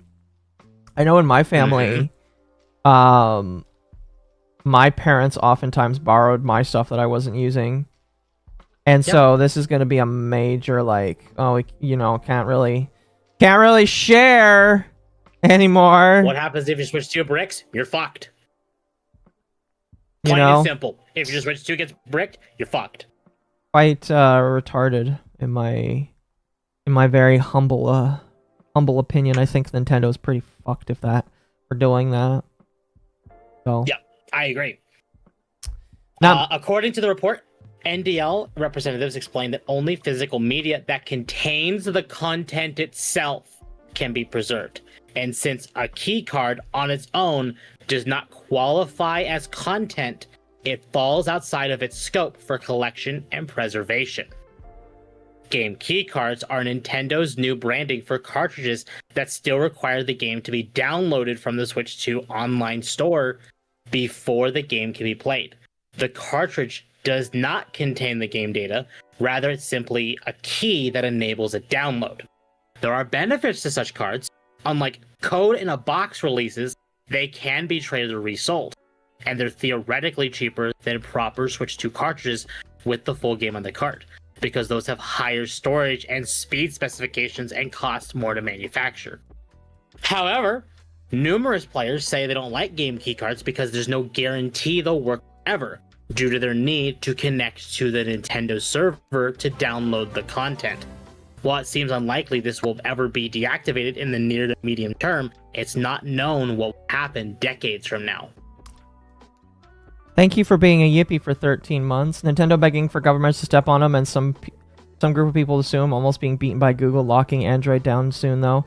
Very true. Yeah. Did you have anything for Google? No, I didn't. You didn't? That's like a very important thing to bring up. I did not bring that up. No. All right. Well, I'll talk about it briefly then, I guess, later. Okay. So yeah, this is funny. Again, Nintendo cannot stop taking L's. But this is also, Nintendo is also intentionally doing, I think they are probably okay with losing, like, basically their games being attached to National Library if it means people can't pirate their games. Mm-hmm. Which is the point of this. It's kind of sad. Even though, here's what's funny about this. No first-party Nintendo games have game keycards. So it's only third-party ones. Right. Which, wouldn't this go against EU law? What? I mean, like, they're not in the EU though. Yeah, they're not in the EU. Probably somebody switched to for a deck. We're almost to a point where I'd almost want to say wait on a Steam Deck. The problem is, like, I could say that, but, like... Get a Steam Deck.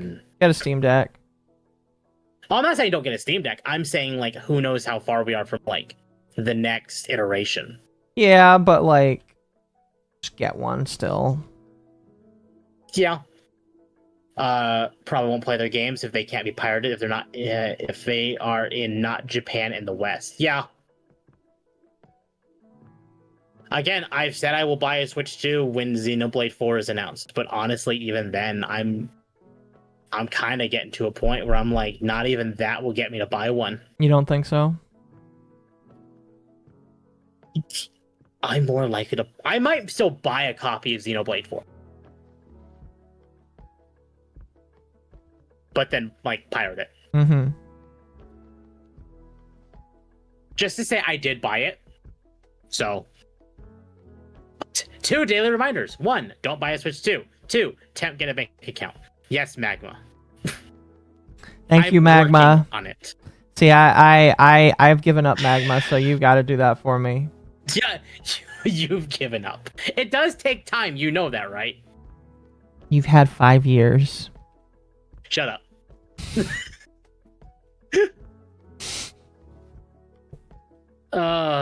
So yeah. I will not shut up, sir. If you want to find an Android thing to put into the docket, awesome. I mean, there's not really much to talk about. It's just that Google is deciding that next year you have to give more authentication if you want to put your apps on the App Store.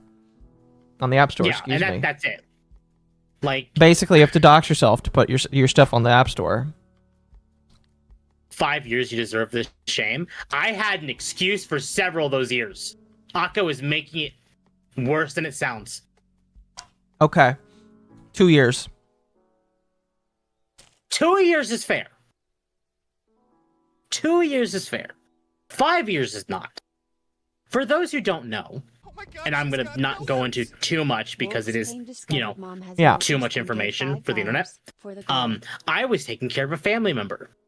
Thank you for hitting the gold chat. All of COVID. On top of dealing with COVID. And I'm sorry, I'm not going to go into a government building during COVID because they're all whack jobs. I'm not saying that. I'm saying COVID's over now. You are done with the other stuff. No, I have no excuse anymore. I did have an excuse. I do not anymore. Your excuse now is you're lazy. Yeah, exactly. Yes. And don't worry, I can promise that everything will be set up. I'm knocking on wood by early 2026. Good. Okay. All right. We're gonna talk about my big thing. You want to talk about your big thing? My big thing. Goodness, you gotta prepare me for that first. Before you get started, let me go grab some ice cream. Okay. Chad, I don't think Temp realizes what he just said.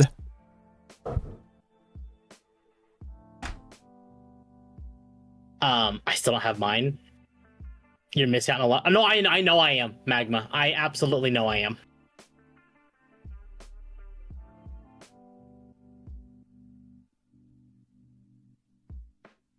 And I'm, you know what? Hold on.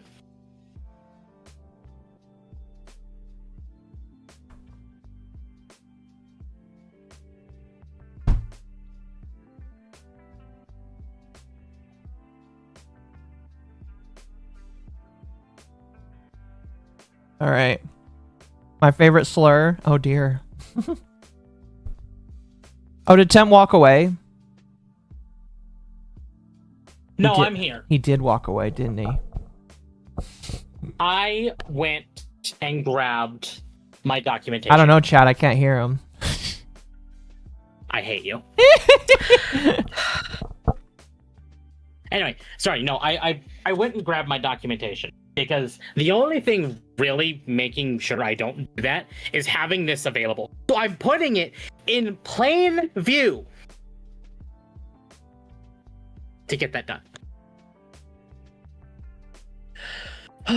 So, yeah. Anyway, so last week we talked about Mere Synchronous, which was a plugin, a very big mod for Final Fantasy XIV. Yes. And a lot of people were not sure of Square's response, if they were even going to make a response besides the cease and desist. Square responded. They did, yes. And in fact, the director and producer of Final Fantasy XIV is the one that made the response. Yes, so he is the one that you want to hear make this response. Yes, exactly. They do put a thing saying, we request the cooperation of media outlets and those intending to repost this comment elsewhere. Please do not summarize or provide only excerpts. We respectfully ask that you link readers to this comment instead. So this is why it's going to take a while to go through it, because Temp's going to read the entire thing. I am going to read the entire thing. I have not read the entire thing. I skimmed the very beginning of it. Temp is being asked by hello? Yoshi P to read the whole thing, so he's going to read the whole thing. I'm going to read the whole thing. Yoshi P has respected my time. I'm going to respect his. Yeah. Hello everyone, producer and director Naoki Yoshida here. I'd like to address the recent feedback and discussion among the community regarding in-game mods. This post is not meant to target any one mod specifically, but I'd like to touch on the general subject of mods, their use, and the culture surrounding them. I thank you in advance for your understanding. Firstly, while I am in charge of Final Fantasy XIV, I am also a PC gamer, and have been for many years. I spoke about this multiple times in the past, but my own personal stance regarding mods, that I do tolerate them, has not changed. In the past 20 or so years, I've seen numerous positive examples of games with fan-made mods that expand upon existing gameplay. However, these mods are generally created with the vital premise in mind.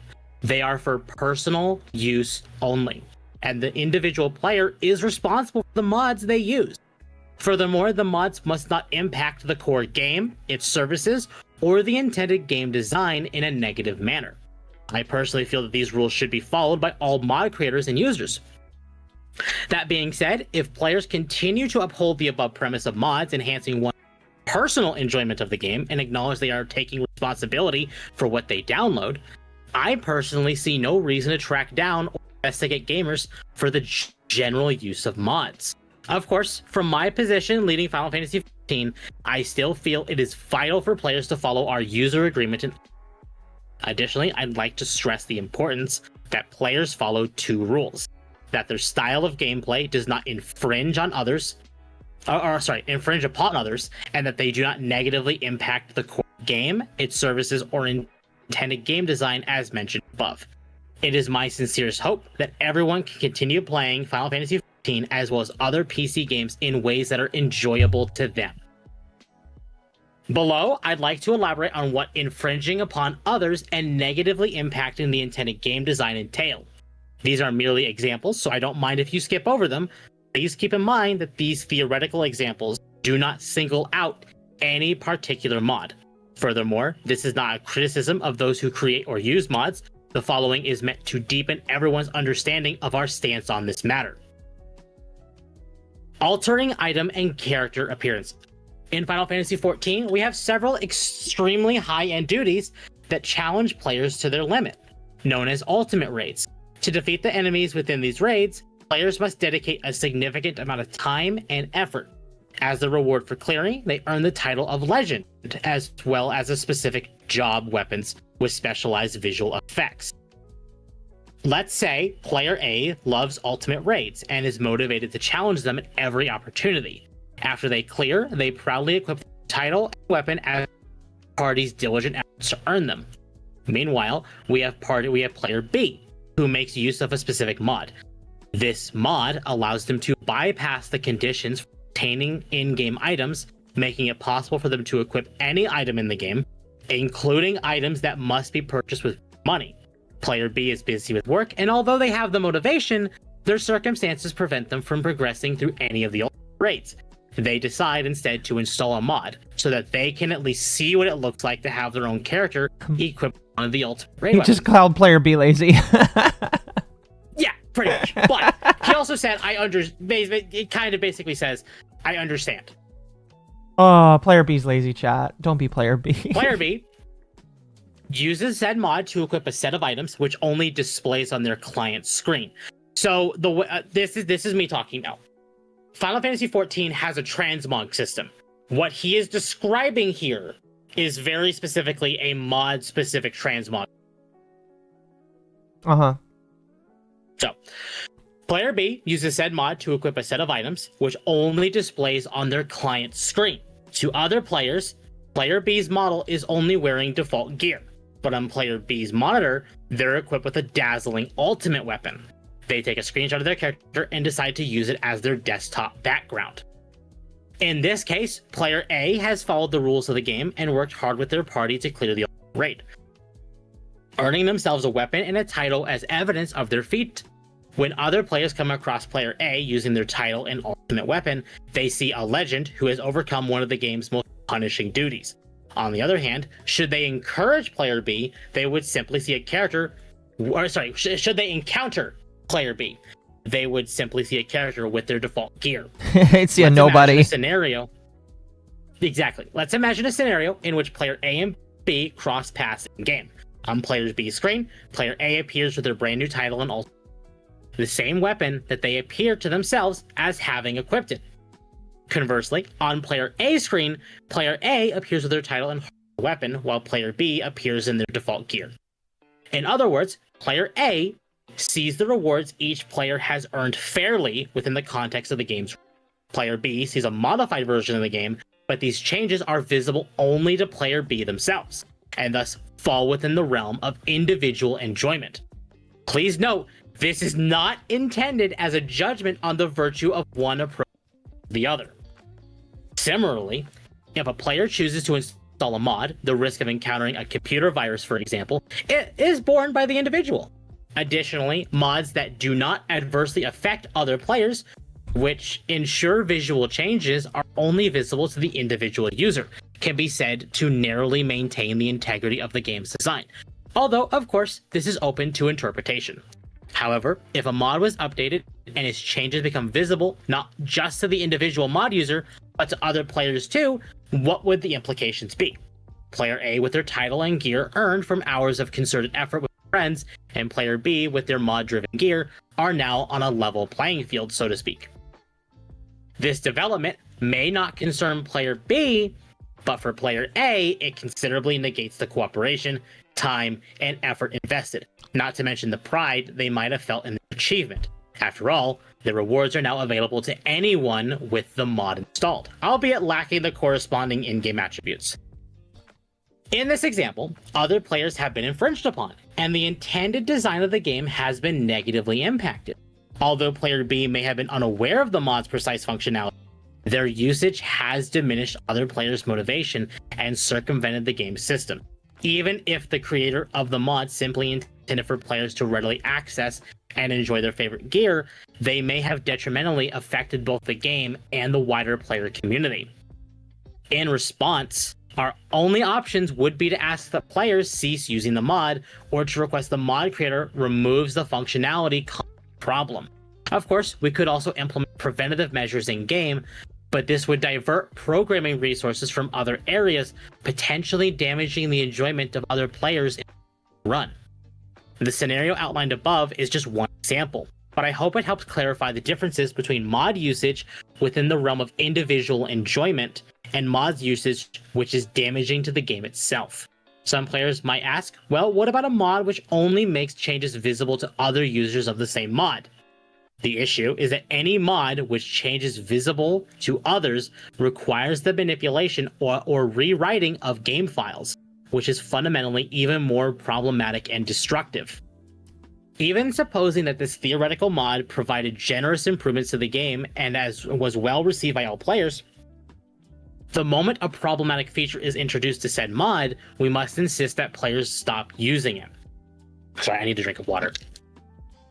Chat, what he's saying is, all right, he doesn't care if you are using client-side mods to make yourself look pretty for you. He cares if you're doing it for everybody else. Exactly. But it's more than just like making yourself look pretty, because anything that alters the game files is destructive to the core game code. Exactly.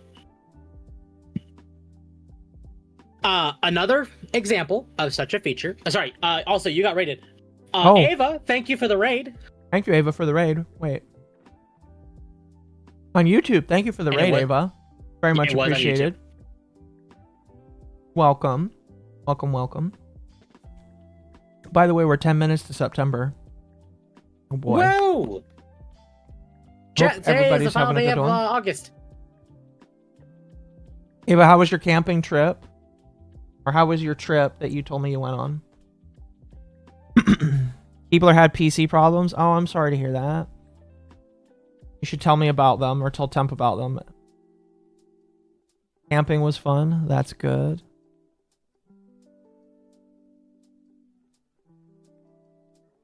Okay, let me know when you're ready to continue. Yeah, go ahead right now. Okay.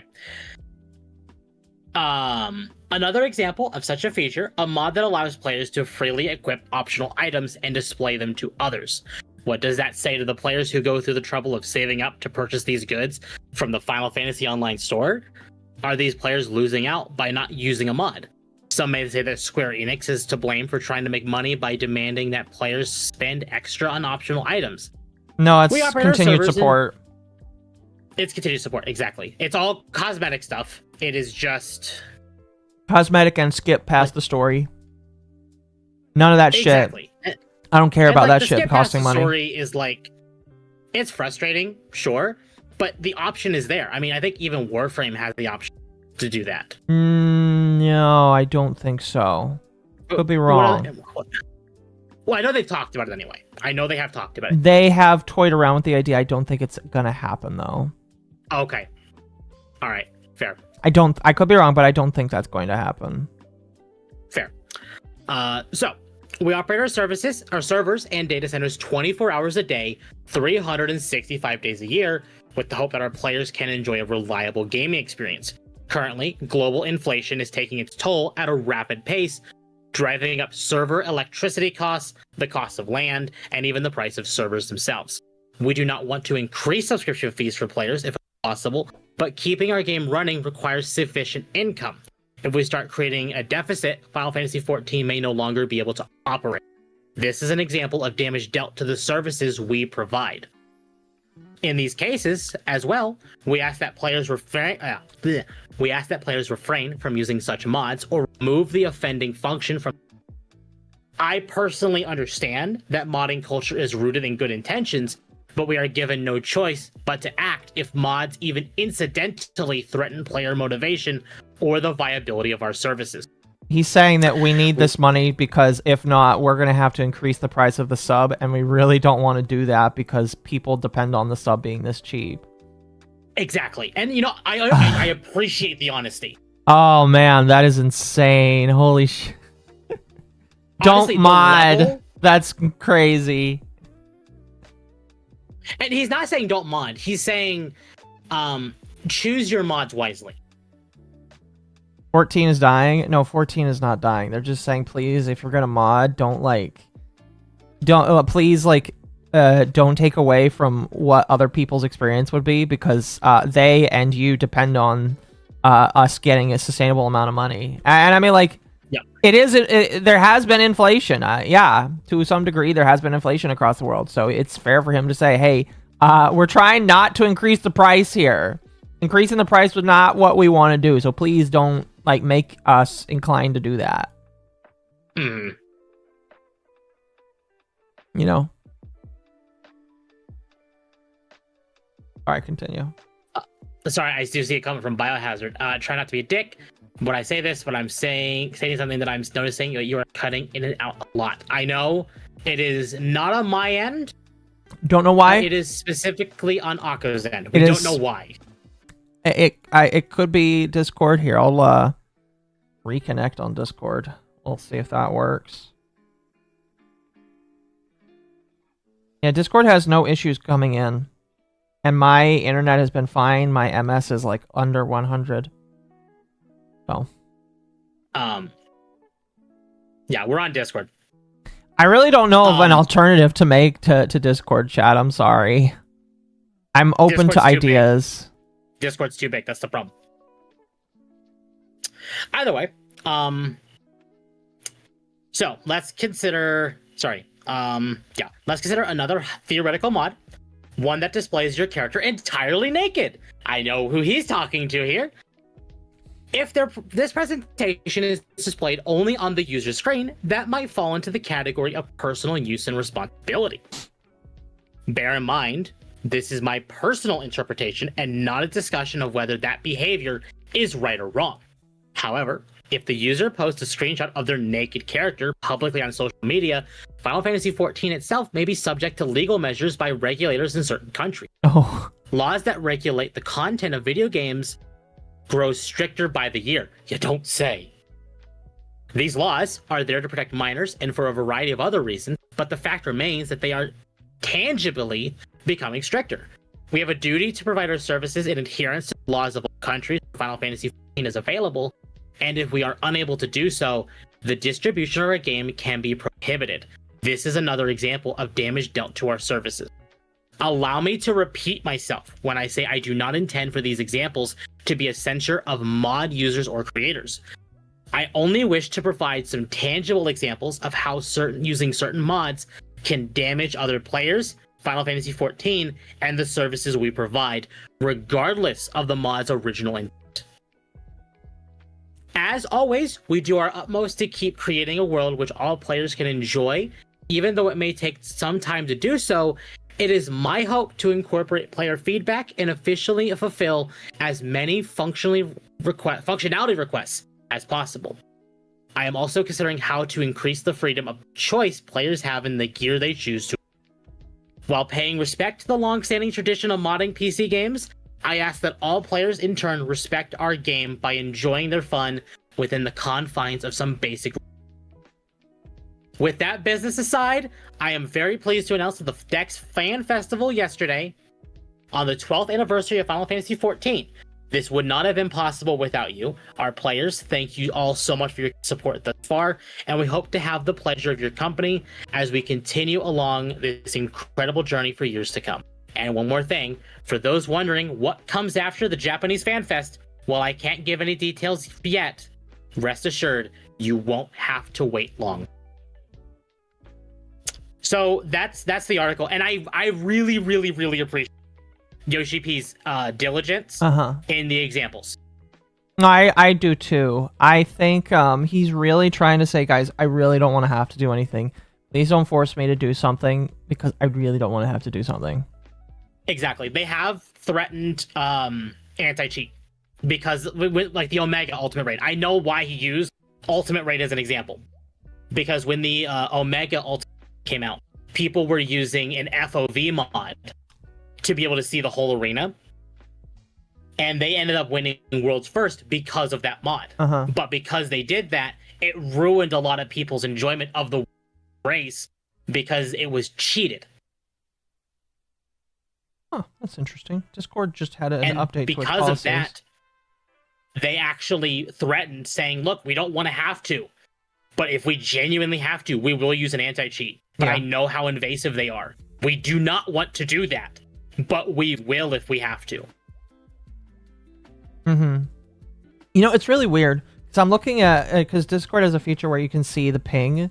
I have not had any packet loss. I've had one moment, like 3 minutes ago, where we went over 200 ping, but like, that's not when it's not like, I don't know why Discord is having so many fucking issues right now. I don't know. Yeah. Sorry, I apologize about that, chat. There really isn't much I can do, but like, there is no packet loss, it looks like. We don't want to be the bad guys, but if we can't keep our heads up, we'll need to be stern. Exactly.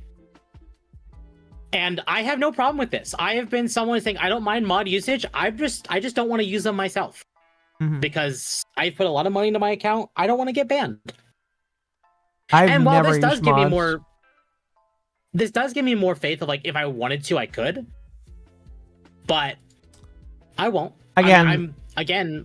Yoshi P put a lot of time into this and to make sure that we all understand his point of view and the dev team's point of view of this. Well, and I'm willing to respect that. It reminds me of when I was a kid. My mom was always like, "Don't make me your problem," or "Don't make it my problem." Basically, where whenever there was an issue, Dad would always be like, "Listen, if you make Mom have to like come after you, it's everybody's problem. So please don't like cause issues." Basically. No, absolutely. That's 100% what this is. Because like if you cause issues, we're gonna have to make things worse. And this article, and I don't want to make it seem like this, but I have not seen any of the anti-woke community. Like I'm gonna give a few names like Grums and Pirate Nation and Cabrutus, like any of that kind of backtrack on this is killing Final Fantasy 14 comments. None of them have. Okay. But they all doubled down as soon as Mayor Synchronous went off saying, Square is killing the game. And then I read this and I'm like, they don't want to have to do this. But if the mod is damaging what they deliver to the players that makes them money, and it has potential damaging effects to other people around them, it's problematic and needs to be dealt with. It's problematic, yeah. I mean, you're not wrong. Tempkitsempt and Wuss. I am EP, so I shall eep now. Good night. Have a good night, Magma. You aren't wrong. It does cause issues, and that's why it's just like, you really have to look at people and say, do you really want to ruin this for everybody? Because I really don't want you to. And it's the same people, and I've said this before, and it really frustrates me, but people like Grums really push the Final Fantasy 14 is woke comment. But I read this article and I'm like, look, we're willing to look at feedback. We're willing to talk about this. We're willing to make the changes that necessary. Having played Dawn Trail's patches, you can absolutely see the feedback. Again, problem. Sorry, you finish your thought. Like, you could see a heavy reduction in Wooklamon. Like, she's still there because she's part of the story. And when she needs to speak, she does. Yeah. But they know that we don't like her. And that feedback has been addressed. And that's why I do have faith for the future of this game. Because they're willing to listen to their player base.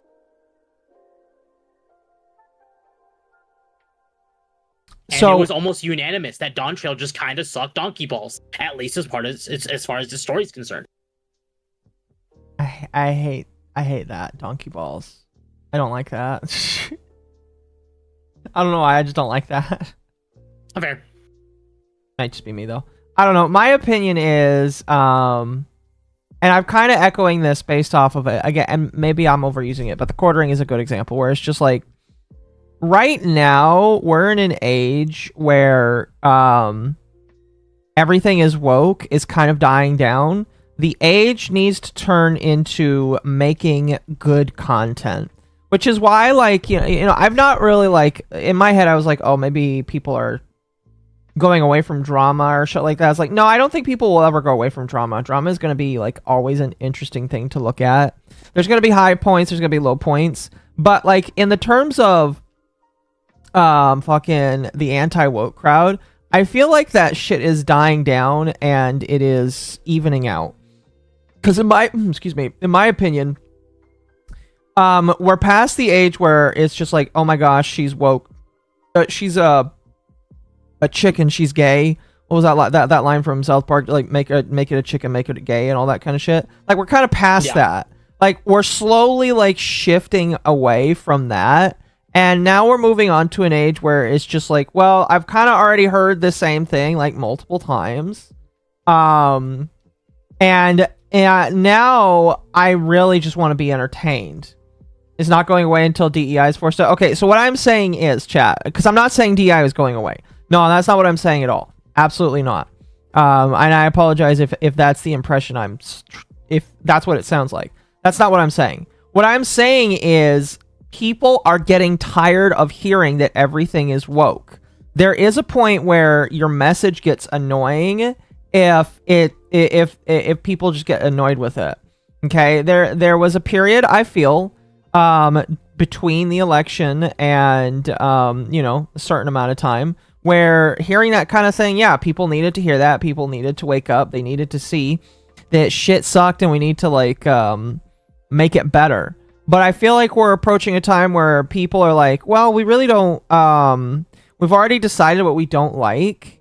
And we've already decided what we're not interested in. And so please just entertain us, because saying everything is woke or constantly going on the attack isn't gonna fit anymore, if that makes sense. Well, an example I've given, especially in the case of Grumps, because I bring this up with Final Fantasy VII Rebirth. Temp really hates Grumps. This really specifically pissed me off, especially after playing Rebirth. Because when it came to PC, I actually was able to sit down and play it. People like Grums and Caboose were actively saying Final Fantasy VII Rebirth woke. And their only example of that was a scene in the Gold Saucer. It was just a screenshot of two guys sitting at a table together. Uh-huh. Oh no.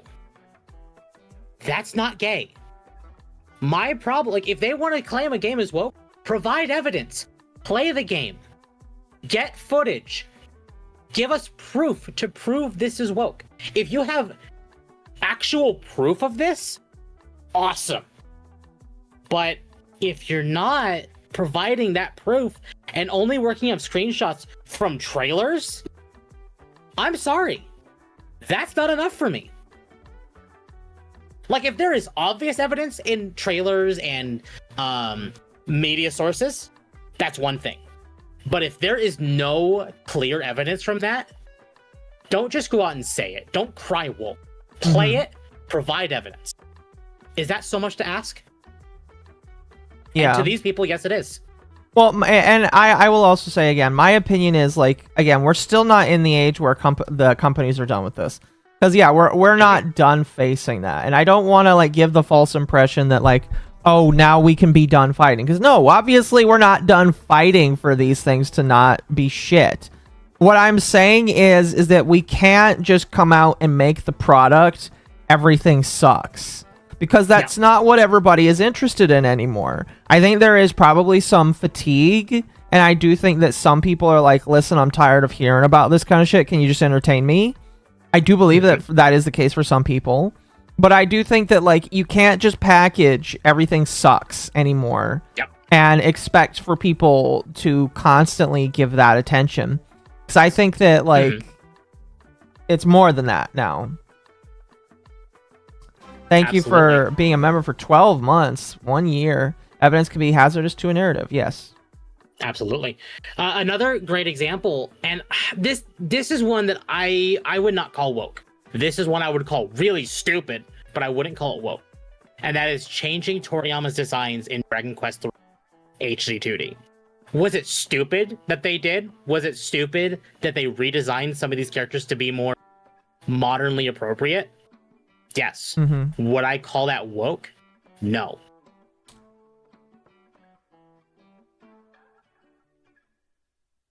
It's not enough to complain. We have to become the culture. Yes. My opinion is you can't just complain about the shit that goes on.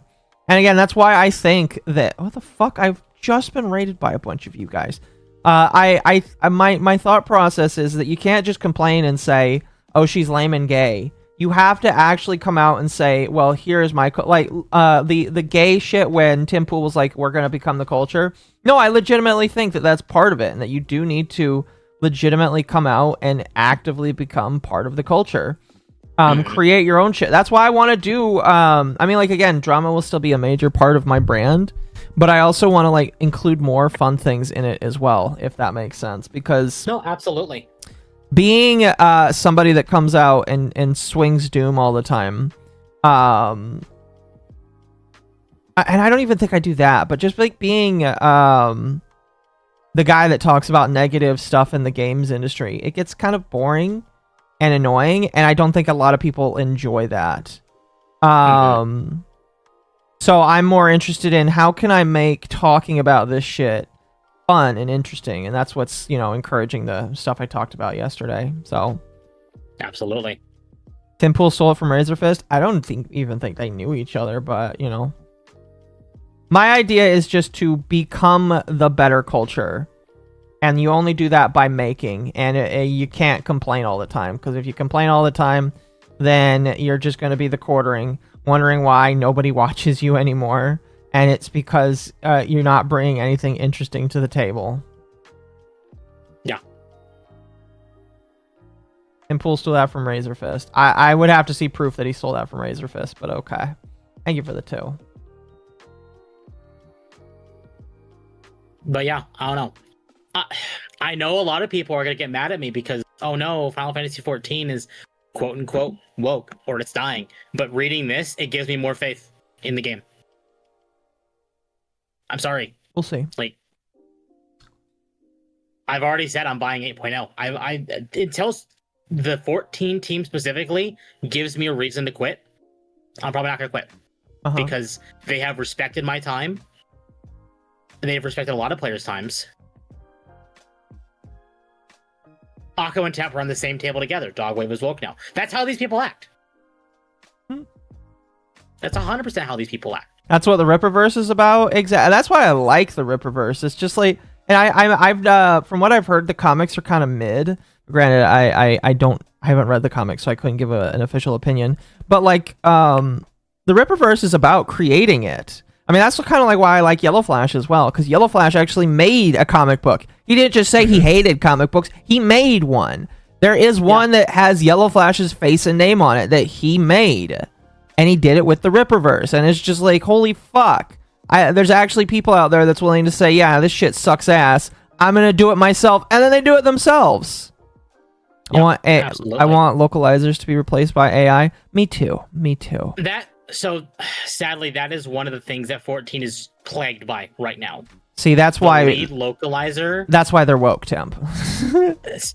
I can believe people will say that for that reason. But the lead localizer for 14 actively has called for the death of a sitting president. Just tell Yoshi While in P that position. Huh? Email Yoshi P. Oh, I'm positive they know. Yoshi P actually pays attention to social media and shit like that. Same with Raging Golden Eagle. He knows. Yeah. Stay away from Comicsgate. Oh, I know.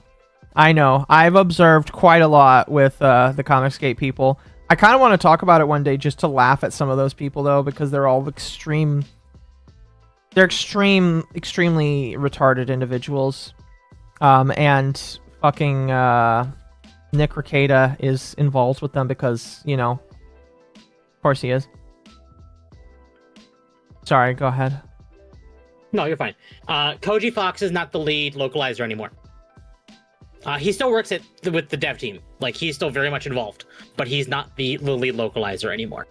The lead localizer is a pink-haired leftist nut sucking. So he's bitch. a faggot, is what you're saying? No, it's an actual she.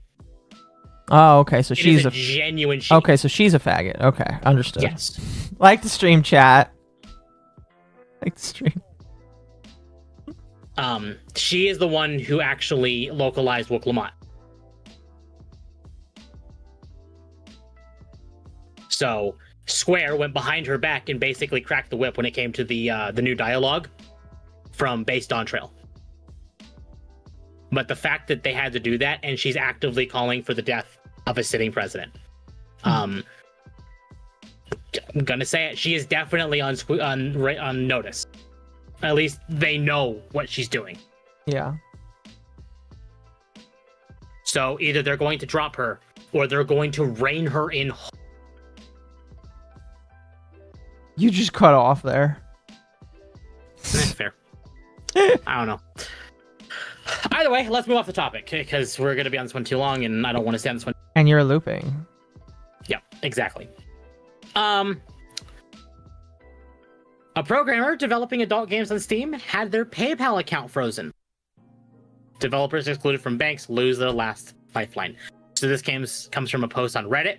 Now, Pirate Nation was the one that posted this, so you cannot say I went to Reddit to look for this. Okay. I own a massive corporation tax bill to HMRC, and PayPal has frozen all my funds because I made an adult game. I'm a programmer for games on Steam, primarily adult games, and a month ago I was expecting payment for a game I released, which netted me £80,000. This money was supposed to be used to pay a large corporation tax bill due in August. However, for 4+ weeks now, PayPal has refused to release any of the money to me. They interviewed me and asked where it came from. I said it came from programming work I did for video games. They asked me where the games were sold. I said Steam. Then they asked me what specific game it was and demanded I link the store page. I linked the store page, and when they realized it was an adult game, they refused to release my money. They have also not refunded it to the lead developer either. I have raised complaints that have gone nowhere. I have been told I violated PayPal terms of service. Bear in mind, PayPal is far removed from the actual sales of the game. Steam pays lead developer. Lead developer takes money into his corporation. His corporation sends its shares of the profits to and it scrolls down. Bare gist of it, PayPal is refusing to pay this developer because he made a game that's adult. And the money didn't even come from Steam to go to... That's crazy. That is insane. Chat, I'm approaching the time where I will start telling people, don't have lewd content, I guess, right now. Yeah. It's really crazy because I would have thought that would have been something that would have been I would have had to have the talk with a Democrat in power, but right now it's happening with a Republican, and I don't understand that.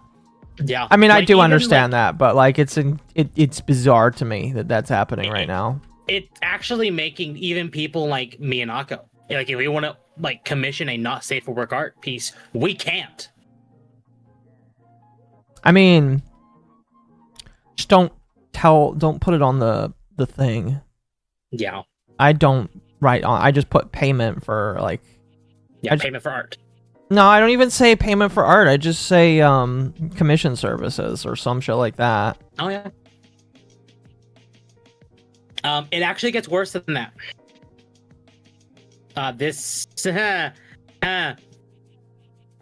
PayPal is now banning accounts for buying explicit ebooks.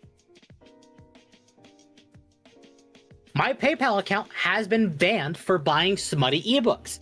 Have I done something illegal? My account got banned a couple of days ago for making purchases which violate the terms of service. Upon querying with staff over the phone, I've been told that it was ebooks that I have been buying. I'm panicking a little bit right now. I haven't done anything illegal, have I? The books were mostly stuff about monsters and milking, some dubcon stuff. If it is illegal, what do I need to do to protect myself? Do I delete my ebooks?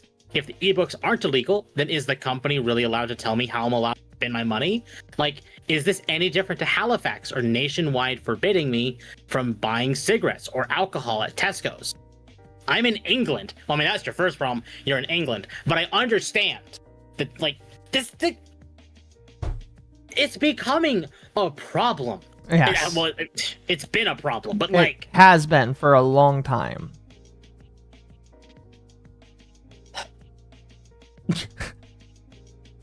You okay? Yeah. You just had like a heavy sigh there. I just hate it. I hate it. Because this is stupid. I mean, it's been stupid from the beginning, but like, it's extra stupid. Yeah, that's why I said women most affected, because like these people are buying smutty books. It's women. It's 100% women. 100% chat. That was a woman on Reddit. I'll make lose regardless, but I don't exchange money for it.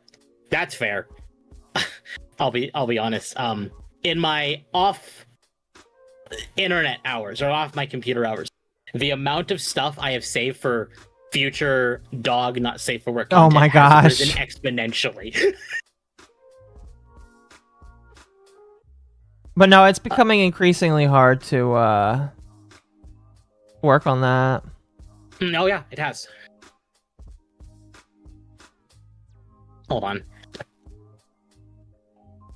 Some dogs outside barking. I don't know what at. Probably my cats. Your cats being little shits? Probably. Oh, I didn't tell you. The mother cat had kittens. Again.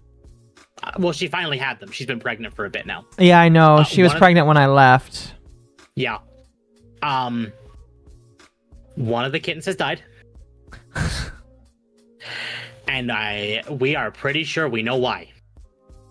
Oh. The youngest cat thinks that she can play with them already.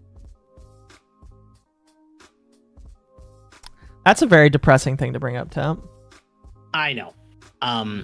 One kitten has passed. We assume it is because the youngest cat, which she's a year old now, pulled it away from its mother, and I think tried playing with it. And yeah, you think she has since done it with another one, but we caught it before anything happened with it, and I threatened to throw her outside.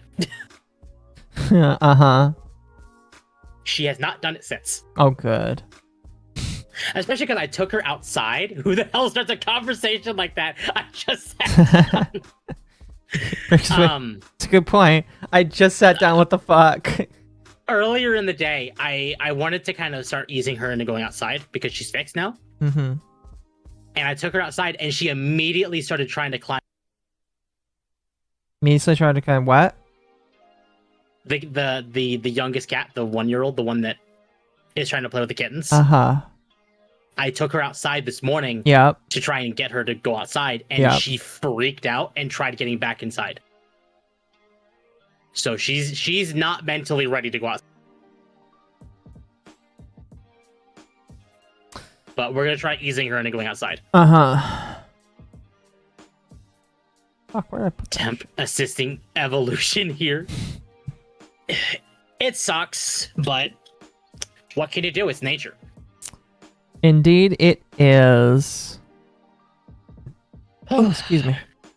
Anyway, let's see. I guess we'll talk about, if we're on the UK already, let's talk about the UK. Okay.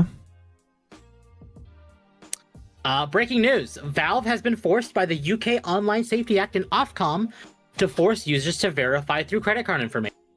Steam offers a disclaimer showcasing the best option out of all the horrendous other ways they could have implemented this.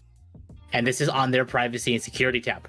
Among all age assurance mechanisms reviewed by Valve, this process preserves the maximum degree of user privacy. The data processed in the verification process is identical to that of the millions of other Steam users who make purchases or store their payment details for convenience. The verification process, therefore, provides no information about the user's content preference to payment providers or other third parties. Valve handles the verification process using its own internal payment processing system, which is independently certified under the PCI DSS standard. Okay. I'm not surprised they had to bow to it, but I'm glad they found a method to do it that is the least shitty. No, I agree. So what do they do? Oh, you have to pay with a credit card at least once. Because in order to have a credit card, you do have to be of age. Well, yes, of course. And that's all they're requiring is like, make one credit card payment and you're good. Well, I mean, like, that's always been like That's always been anything anyway. In my personal opinion, that's always been like a good way. That's why I've never really understood why Twitter requires like your ID for further verification sometimes. Because it's just like, if I buy Twitter Blue, that should be good enough. I'm showing you that I have a credit card. And so I'm 18. You know, I mean, like YouTube, ever since they rolled out their thing, they've not asked me for my verification on either my private account or on my YouTube account. And that's probably because on my private account, I have YouTube Premium that I've paid for over a decade. And I imagine you have to be at least 18 to have a credit card to buy that. So they probably like, he's probably an adult. And then with YouTube, like for my channel, I have an AdSense account, and you can't get an AdSense account unless you have a bank account. And you typically need to be an adult I think you actually have to be an adult to get an AdSense account. So exactly. So you know, hiding my age, yes. Again, it is the bare minimum of what they want. I know the UK Online Safety Act wants more, but Valve is okaying the bare minimum. The bare minimum is all right, my personal opinion. You sure you're 18, mommy? Yes. But Newgrounds do something similar? More, yes. I would say Valve is under more hot water, but it's really Collective Shout being tards again. When are they not, though? Collective Shout interview. Steam's sexual violence game defenders are abusers in real life. Collective Shout's campaign promoted Visa and MasterCard to pressure Steam into removing adult games depicting sexual violence against women, raising ethical concerns about glorifying abuse. This change enforces stricter content policies. Aiming to protect women from harmful media while sparking debate on censorship and platform responsibility. And this is a full-on interview. Hey, Panina. I don't want to go through that whole interview. Anyway, we're going to go through the whole interview. Oh, how long is it? It's not long. Okay. It's actually not that very long. It's going to feel long because it's Collective Shout. But just remember, I have my thing at the end, too. I know. And we're doing this one last, and then I'll let you take over for the ProZD and Nemesis shit. Okay. Oh, you know what? We'll do this first real quick. And then we'll get to because this is still part of the UK. 4chan and Kiwi Farms filed a federal lawsuit against the UK Office of Communications in DC Federal Court for attempting to fine them. So, I did talk about this already. My opinion is I need to know what the relief is that they're seeking. Like, what is the stated claim? Because you can't just file a lawsuit without stating a claim. And so I'm interested to see what claim they are going to levy forth in the court system, and that will determine about whether or not I feel like it works. So exactly. we'll see. We'll see. All right. Back to Collective Shout. Nobody has a human right to stimulate and enact fantasies of rape and extreme violence against women. Caitlin Rober, the campaign managers at Collective Shout, explained in a recent email interview with me. Not being able to access rape games from popular gaming platforms is a minor inconvenience, not a violation of a person's rights. Payment processors get to determine if they do not want to host illegal content, including rape, sexual violence, incest, child sexual abuse, exploitation, and bestiality. Collective Shout, a small group from Australia, created a stir within the PC gaming community, Steam, the biggest storefront and platform. With a campaign that resulted in payment processors such as Visa and MasterCard threatening to pull their service from the platform, Valve didn't remove games depicting sexual violence against women. Valve was forced to comply with the demands of the payment processors and change Steam's policy to reflect the new changes. The response from the gaming community was nothing short of an uproar, with thousands raising concerns that a new precedent has been set, Valve having to bend the knee to payment providers and ban games that were previously against the platform terms of service. Following this decision and the widespread reporting of its impact on the Steam platform, a harassment campaign has been launched towards Collective Shout, which the organization is now engaging with lawyers, the FBI, and even the United Nations, in response to threats that include pornography, sexual violence, and death threats. It is clear many of the men defending and their death threats perpetrate crimes of violence against women, because they are doing it to us right now, Caitlin tells me. I would ask those who view the loss of the games as censorship to consider if they are as concerned with women's basic rights and the glorification of male violence against women. Caitlin continued when asking for her response to those who see Collective Shout's campaign and its impact as censorship. A lot of it's extremely funny that they say this, but a lot of the people that enjoy this kind of content are women. Are women. Yeah. They are harming women by doing this. It's just... In fact, men oftentimes actually avoid a lot of it. Yeah, men are very basic, and they don't like play a lot of this shit. I mean, I'm sure a lot of them probably do. Maybe I know Grum's probably did, because he likes his cat fighting. But I mean, there's some stuff I like too, but stuff that every guy likes. It's just men stay away from a lot of this stuff, and it's the women that tend to be the biggest enjoyers, I guess you could say, of this content. So it's really funny to see that women harming women the most, women hurting women, women affected the most. So. While some gamers were upset that their games were now removed from the platform, many felt Valve's compliance with the situation highlighted an overreach by payment processors, particularly the moral policing of art content under the threat of withdrawing payment processing. Although some of the content is illegal in Australia, the campaign's effects have been global.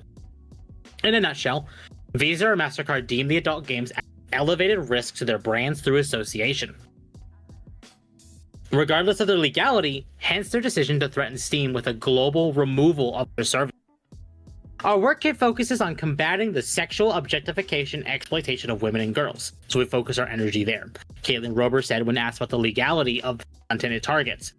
We call out this objectification and abusive depictions of women and girls, even where they are not illegal. Legality is not the defining factor, it is about documented evidence of harm to women and girls. We object to content that harms the status of women and girls, that objectifies and dehumanizes them, regardless of legal or illegal status. In some cases, of course, the content we object to is illegal, as was the case here. It was not illegal. It was not. Well, it's illegal in their country. That's the point. That's their objection, is it's illegal in their country.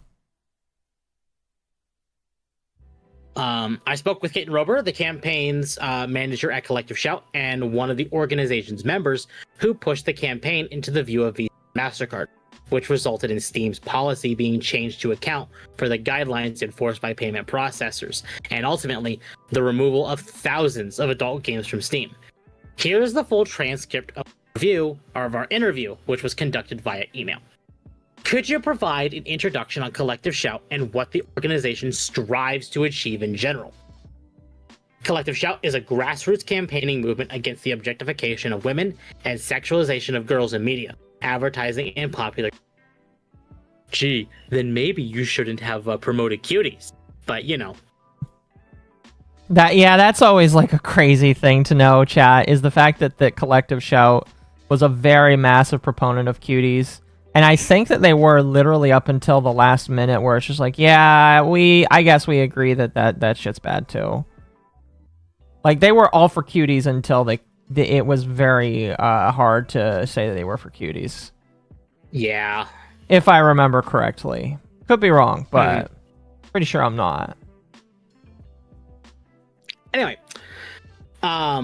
advertising in popular culture, for those less familiar with these concepts, sexual objectification is the process of reducing a person, often a woman, to the status of object or thing to be used by someone else, rather than a human being.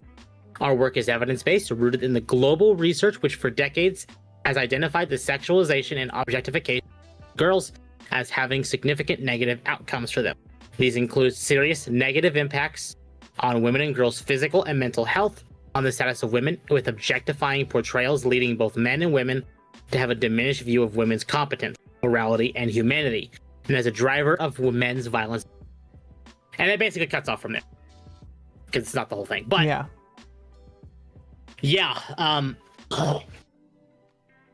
Bless you. Collective Shout basically all but confirmed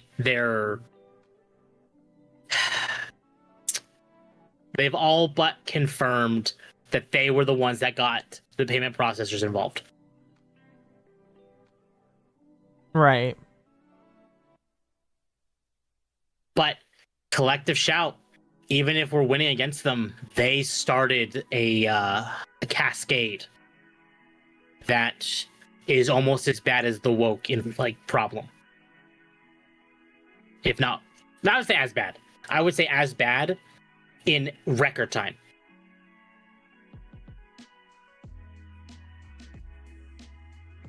Either way, that's that. That's all I had for the night. Yeah.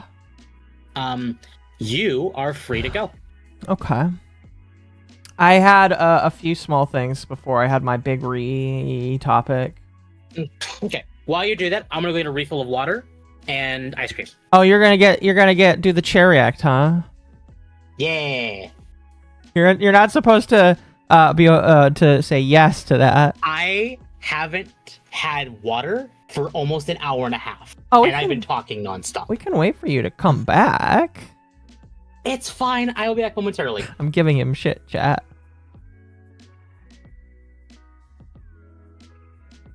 Oh, excuse me. Was Akko being detained? Yes.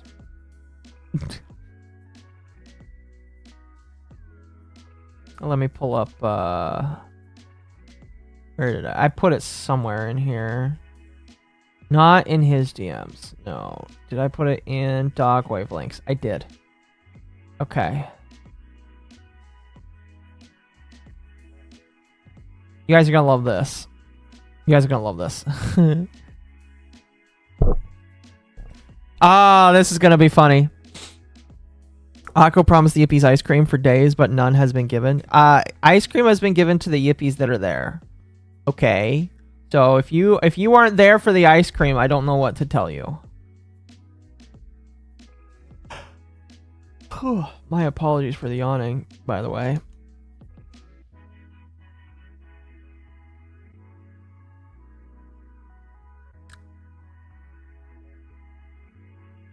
It shall react harder, yes. Do I have voice training tips? No, I am not a voice trainer, sadly. So I can't really help you there.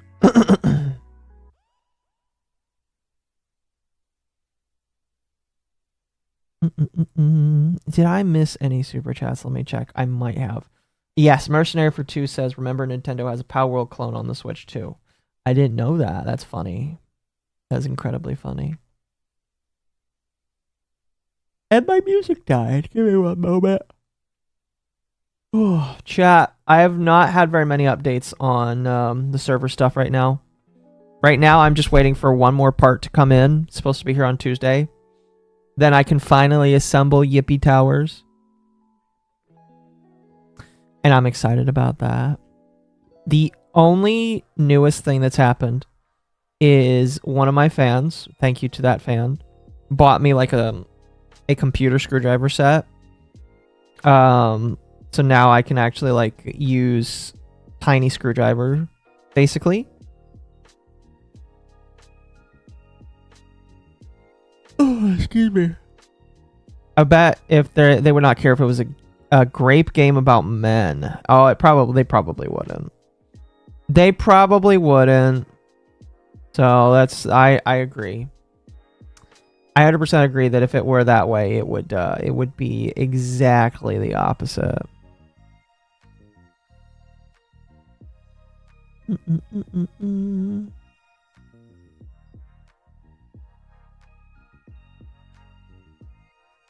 Yippies are lazy. They expect everyone to do stuff for them. Yes. Well, yippies aren't lazy in bed. I mean, like they do graze in the sun sometimes.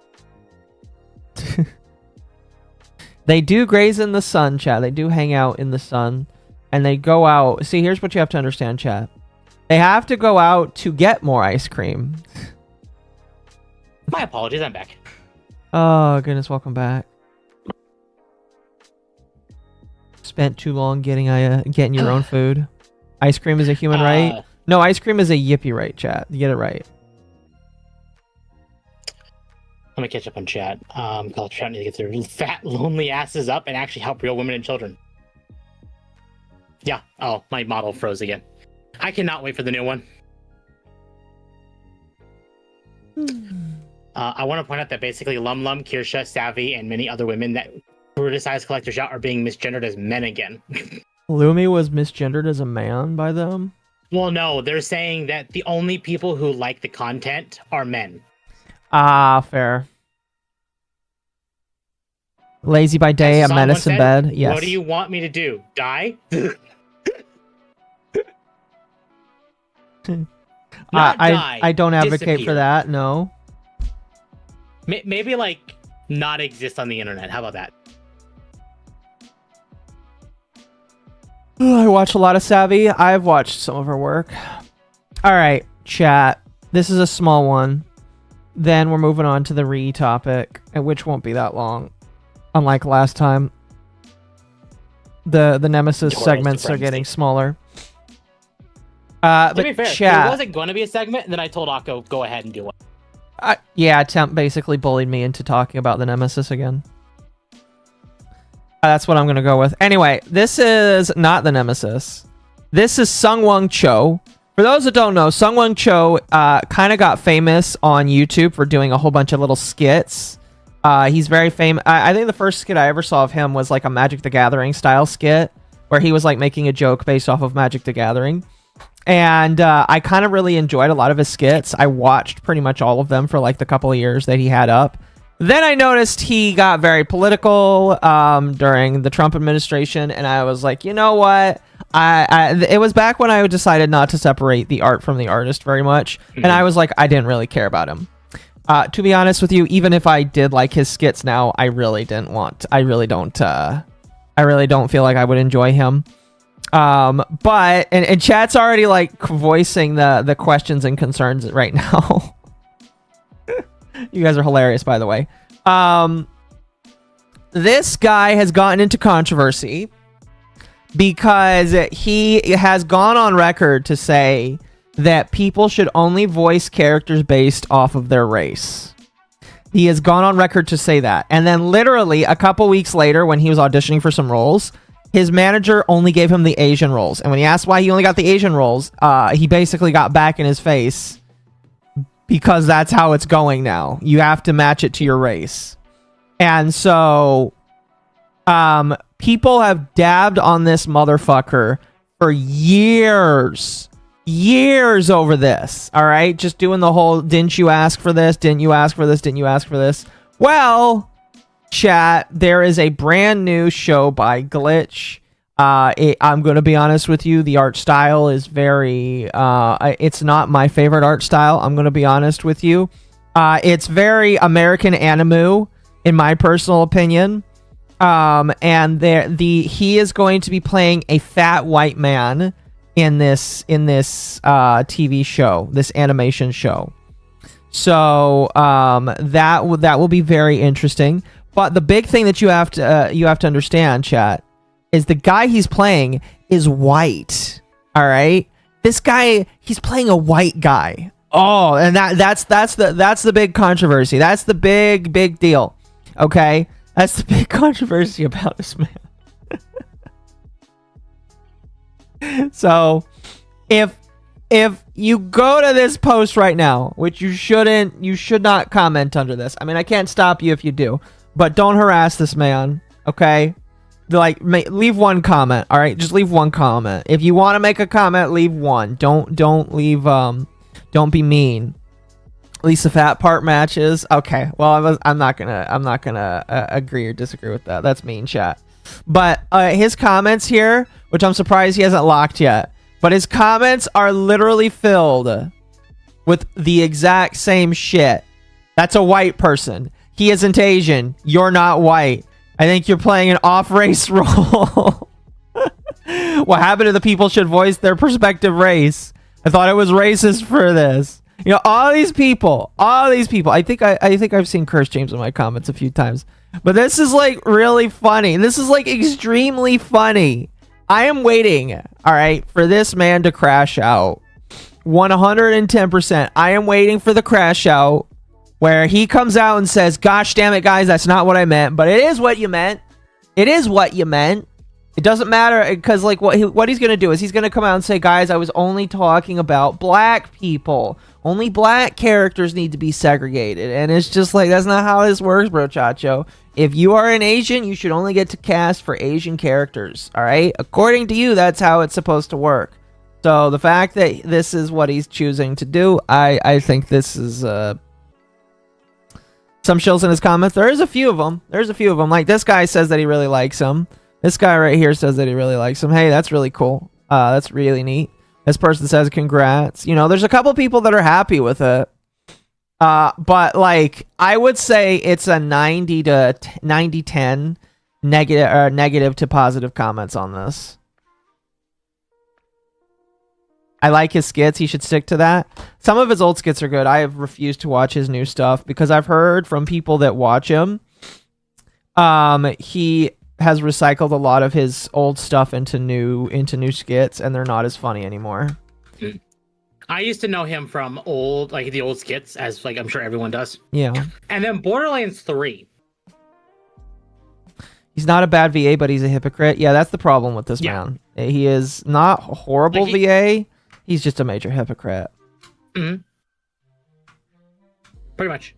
ProZD's edict is discriminatory towards having Zendaya be every character. That's true. If ProZD had his way, Zendaya couldn't be every character. Maybe ProZD should have his way. Maybe he should. I don't know. I respect AI VAs. It's the future. Don't be like that, chat. It is probably going to be the future, but don't be like that, chat.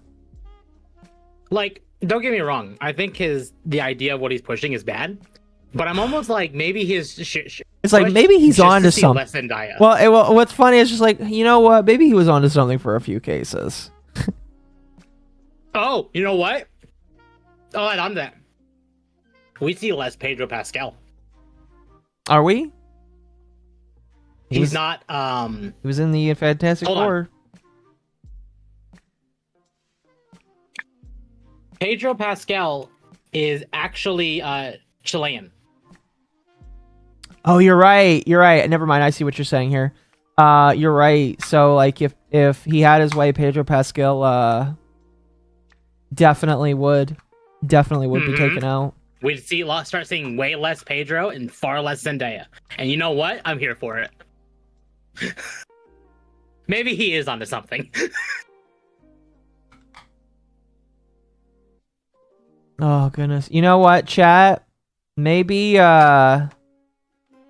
we should be okay with this. All right? Be okay with the segregation that he wants, okay? But we should be okay with it because it would get rid of all the bad actors, all right? What he should have said is that VA shouldn't be every voice ever. I'd be fine with him saying that too, but he can't say that because if he says that, then he piss off piss off SAG-AFTRA, which I'm pretty sure he's a part of. Yep. Pretty sure he would piss them off. Because don't you know, your gay, trans, black person needs to be able to do every single role. And by him saying that, that discriminates against your black, trans, Jewish girlfriend that is also in the guild. But yeah, this isn't really like a big thing. It's just funny because this is the calm before the storm. This is the calm before the storm. I am expecting two options. Number one, he's going to say nothing. If he is smart, all right? If he is smart, he will say nothing because that is what you do. When it comes to drama, you say nothing and it goes away. Okay? Yep. That's my number one advice. Like, people ask me how to, like, defeat me. Say nothing. Say nothing, period. Okay? Because you say nothing, I got nothing on you. There's a reason why there's a lot of people where it's just like, I would like to talk about them, but there's nothing to say because they are literally saying nothing. And so it's just like, you know, we'll let them burrow themselves into a hole. They'll come back out eventually. But yeah, that's about it with him. That's really about it with him. But if he's Hassan, though, see, that's the thing. With Hassan is a little bit different because Hassan is content no matter what, I feel like. Hassan can't stop opening his mouth. Plain and simple. This is true. Hassan will open his mouth forever. So The only way he will is if you sew it shut and then duct tape it, and then sew it shut again. well, on don't top do of the duct that. tape. Don't do that. But But then you find a way to talk again by ripping it off. that sounds painful. Sounds very painful. Anyway, that's what's up with him. I'm trying to think, is there anything else you wanted to talk about before I rant? Let's go over the docket real quick. Because once I'm done ranting, we could jokingly talk about this for like 2 minutes. okay. Oh, actually, you know what? No, we won't talk about Claire Obscure. What's going on with Claire Obscura? They basically said Expedition 33 is the game, but Claire Obscure is the franchise, and they've said already that Claire Obscure will get more games. Okay, so Claire Obscura is the is Final Fantasy, basically. It's like Final Fantasy, yes. Claire Obscura is the Final Fantasy. Expedition 33 is the game. Yeah, correct. Okay. That's not really. And then, I have mentioned that I browse Reddit like just in boredom, and that I didn't scroll. That's it. And I've been getting recommendations for a subreddit tied to Spider-Man. Okay, you know what? Fine. I'll take that over others. And people have been talking about the newer issues, and I don't know if they've been paying attention to the newer issues, but there is a story arc where Peter is missing, and they don't know where. Okay. But that with no Peter means Spider-Man does not exist. So other players in other characters have basically taken up the mantle, and one character who is actually being Spider-Man, they were not sure of the identity of that. We got the identity of that character.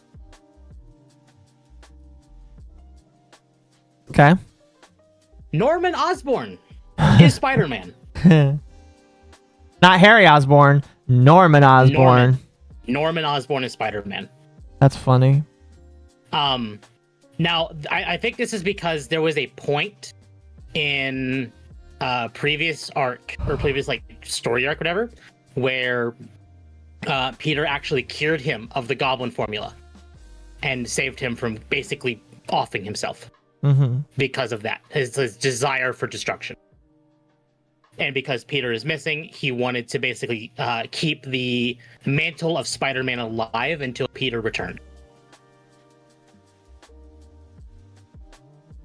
Which, you know what? Cool. I actually approve of that. I'm very okay with that. Because I would say the Green Goblin is to Spider-Man what Joker is to Batman. Yeah, I would say they probably have the most excursions against each other, probably. Yeah. If you want to say that.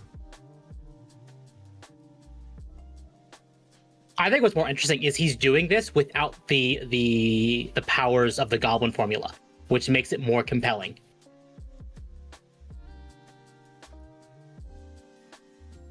So I don't know. I'm down for this. I just thought it's a fun little thing to bring up. Yeah, I agree. I agree. I know it's spoilers, but I don't know. This is in the comics, right now, right? Yeah, this is right now in the comics, right now, fresh. Don't think a lot of people care that much. That's the thing. A lot of people don't care. So, but where's Miles? That's one thing that I hate is that Miles and Peter have the same hero name. It's just Spider-Man. It is I'm okay with Miles existing because he's established himself as his own hero, but he should not be called Spider-Man. From MommaOcco. Thank you for the 5. Spain sent $5 for They should very much do what Nightwing does. Nightwing is very much like Batman without the Batman-ism, you know? If we are still doing spoilers or not. I would say that I'm still playing the game, so I'd be careful about spoilers. I did know that there were other expeditions because, if you go into any amount of story for the game, you know that there's other expeditions. I have not finished the game either. That's why I did not open the article, because I don't want to spoil anything just in case. Oh, that's a good idea, yeah. But I talked to Dom about it because he has finished the game, and he basically says, yes, the ending all but confirms this. But not the specifics of the ending. It's just you have to play it to know. And that's fine. I have no problem with that. Yeah. I don't want to know specifics, but to hear that, like, it's not the end is good. Of course. Because I think if Clair Obscure Expedition 33 was a one-and-done game, I think it'd be just because they're a masterpiece of all time. But they have the opportunity here to do, like, a Xenoblade Final Fantasy type thing.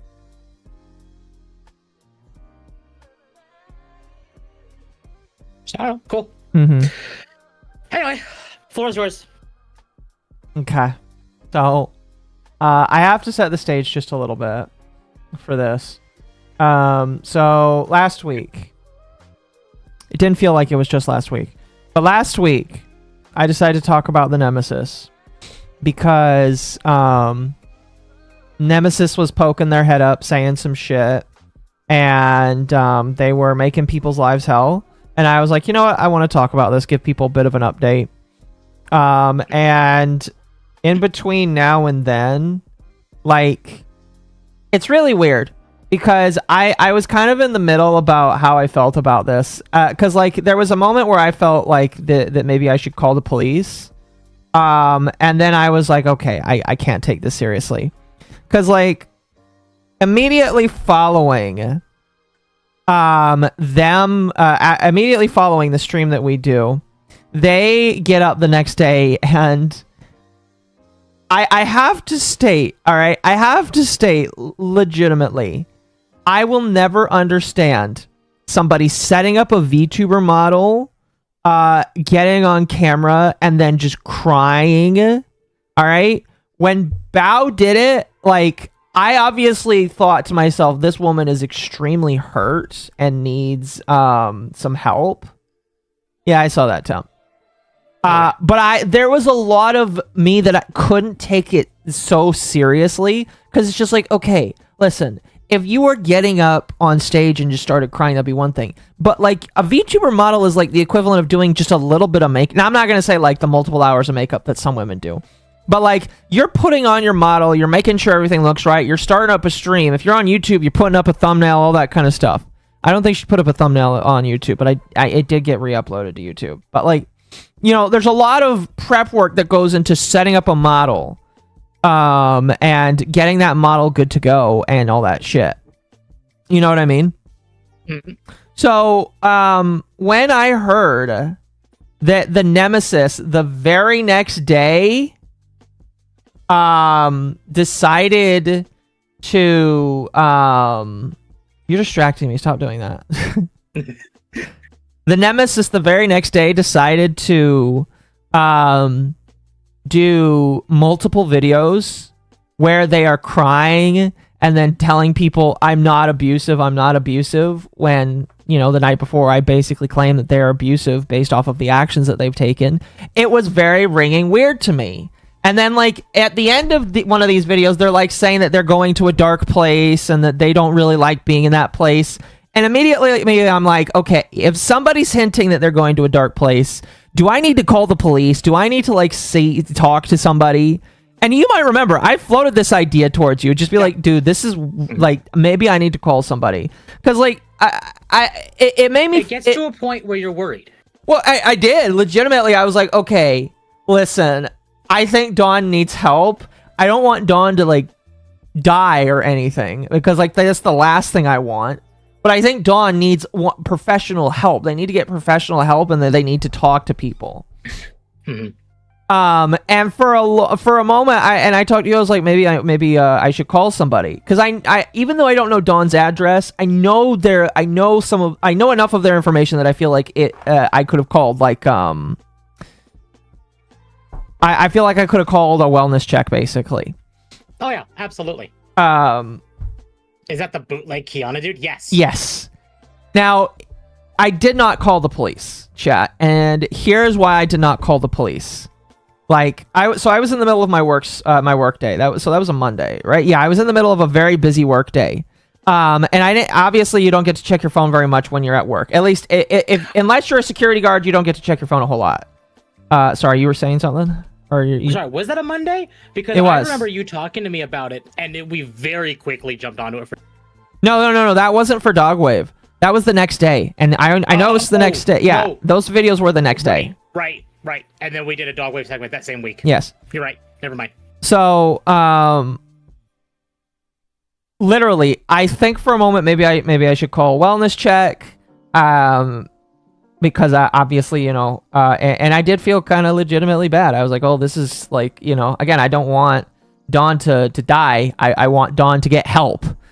Which sounds very fucking gay to me, saying that out loud. It's just like, yeah, I obviously am talking about them, but I also want them to not fucking be stupid.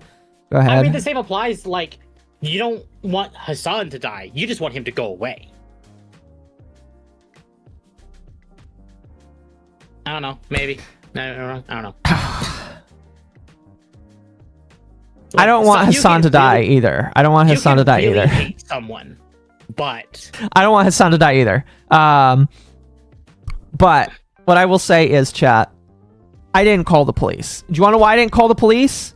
Because they throw out these videos where they're crying and they're saying, you guys hurt me, and they've got the crying emoji on their model, and then they're like, I'm gonna go take a nap. Okay. And like I said, I was working, so I didn't get to see all of this at once. But like, I take my nap, I get up, and then he takes his nap while I'm at work. And then he gets up and he's like, oh, I'm feeling better now. I'm just upset. And I'm just like, are you suicide baiting me? Did I just get suicide baited by somebody? Did I legitimately I almost called the fucking police. I was about to call and say, hey, I think this person is like on the edge because they're talking about this kind of shit. Okay? Unironically. And they say, oh, I took a nap and I'm all better. And I'm just like, bro, that is so fucking retarded. And honestly, it made me hate him even more. It made me hate him even more because I legitimately... I'm gonna kind of play devil's advocate here. As much as it's frustrating, I am glad a nap was all it took. Well, no, my point is, I don't think they were actually like suicidal. I don't actually think they were on the edge. My point is that they were baiting. Seriously, nothing surprises me at this point. I can't give an exact example, but I do remember several times where they talked to me about that. Like, and it's like, no, they took a nap and they were fine. Then that's not suicide, or that's not suicidal ideation, all right? Because I have known people that actually have had that, all right? I've met people that have actually had that. That doesn't go away when you take a nap sometimes, all right? You don't just get to take a nap and it fixes it all the time. I'm sure it does for some people. I mean, lack of sleep can really affect your mental state. Oh, I definitely can, and I know that Dawn likes to stay up all night and do all sorts of crazy shit, playing their Fate Grand Order all night because that's all they do. But like, legitimately, it pissed me off. Thank you, Mizu, for the raid. Welcome, everybody. I'm getting into the ranting section now. It pissed me off to hear that the Nemesis was like, "Oh, I'm in a dark spot," and then they go take a nap, and it's just like, "Oh, guys, I'm totally happy now." Mm-hmm. You know, so that pissed me off, and I didn't talk about it because I was just like, you know, this is bullshit. And I really just want to move on because like on that Monday I was like, I could continue this crusade, but it is very retarded and I don't want to. I really just want to move on. I really just want to say like, fuck this shit and just be done. And my hope and prayer was like, the last time we did this, I was basically just like, Dawn, fuck off and stop like making it my problem. And I told people in the server, because I knew that one of the people in the server, pretty sure I know which one who, was giving him what I said. And my thought process was, I was just trying to say, fuck off, and I will fuck off too. Yep. But of course, that's not how it happened. Because now I have to talk again. And I will reiterate, all right? And I said this to somebody today. I will fuck off and I will stop talking about it because I don't want to talk about it because it fucking annoys me. Stop making it to where your friends that you trust, that you think are on your side, stop giving them reasons to come to me. All right? You might think that you can trust all of those people, but I have people that you trust that come to me. And I'm not going to say who. But they come to me and they tell me shit that you say to them. Now, obviously, I've told them I don't want the private shit, because if they give me the private shit and then I accidentally leak it, then that outs them. I tell them to only give me the public shit. Even then, I've been like, I don't want all of this because this is annoying and it's boring and it's a loop of the same shit over and over and over again. But like, today, I get a message while I'm in the middle of my shift, and this shift... It's always while you're at work. It's always while... It's never when you're at home. It's it's never on fucking Wednesday, Thursday, or Friday. I would love it if it was on Wednesday, Thursday, or Friday, because then at the very least I could, like, you know, devote some personal time. Well, actually, I prefer it be at work, because I'm forced at work to not focus on this. At home, it would just take over my whole day. Fair.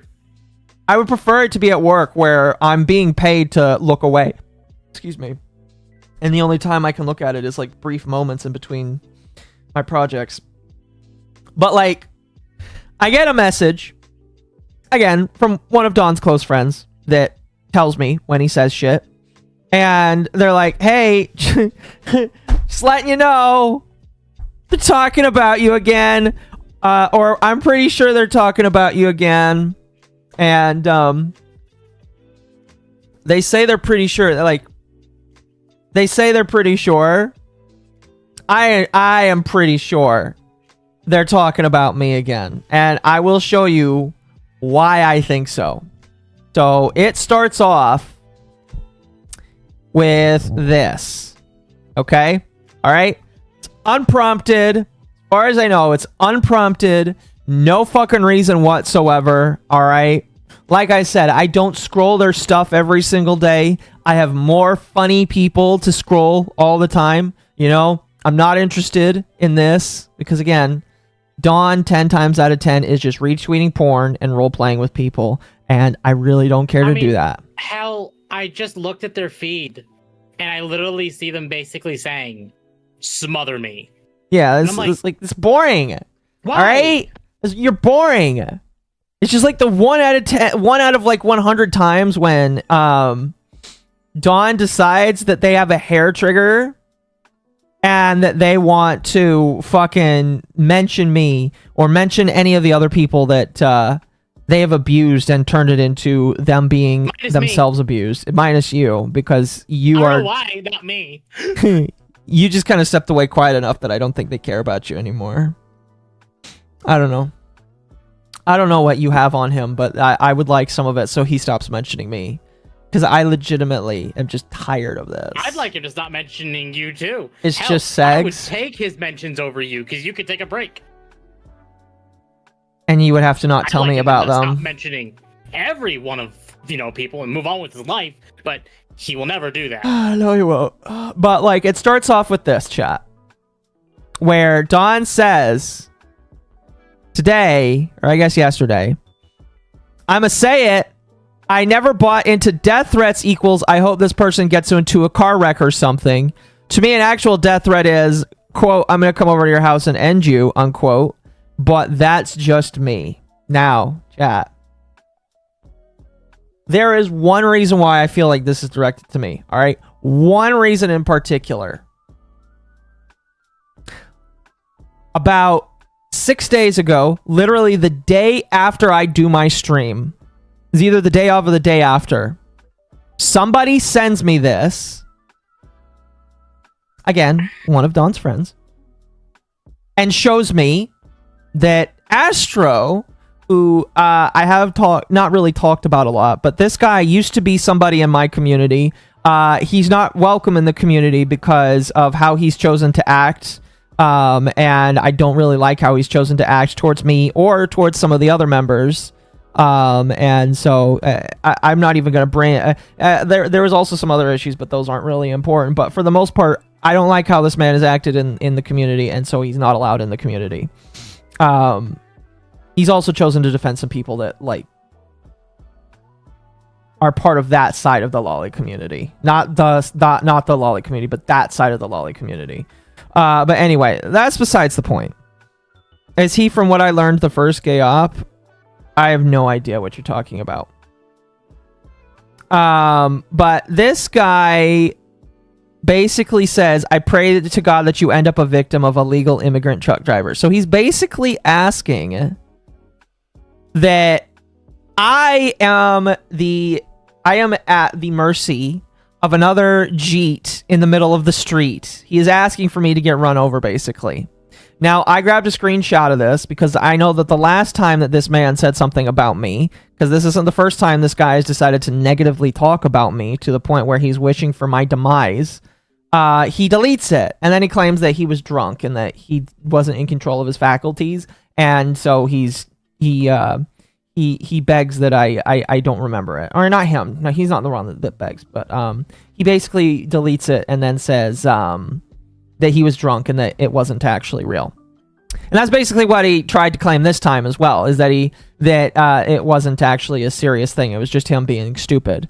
Now, I will say, chat, when it comes to death threats, which I do consider this a death threat of some kind, even though it is not direct, even though this man isn't coming to my DMs, he is still mentioning me by name. You know, I don't think that, like, you have to directly go up to the president of the United States and wish him death in order for it to count as a death threat. I think that when I hear some random person on Twitter say, oh my gosh, I wish the president would go X, Y, and Z, that's a death threat, all right? That is you wishing death upon somebody. So death wish, death threat, I don't really fucking care what it is. It is you wishing death upon somebody. And that's what this guy did.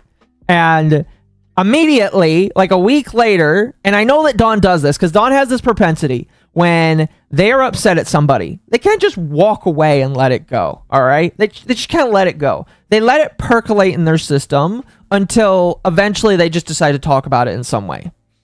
And I do, like they say that this isn't about me. I don't believe them. All right, just based off of the history I have had with Dawn, I don't believe this isn't about me because it is so fresh and so recent that I do believe that it is about me. There's a chance it could be wrong, but with how recent it was, again, this was on the 24th. Dawn decided to talk about this on the 31st. It is so recent enough that I do believe that he is talking about me, and he is trying to actively downplay when a situation where somebody is wishing for my death. And I will say, I don't care if somebody sends me death threats. I mean, I don't try and treat myself like a victim, if that makes sense. Because I know there's a lot of people when they get death threats on both the left and the right, they'll try and make this whole, oh, I'm a victim, people need to pay attention to me. No, that's not what I want. That's not what I'm here for. I am not of the realm of trying to be like afraid of people. But if somebody does say, I wish death upon you, I'm going to make fun of them.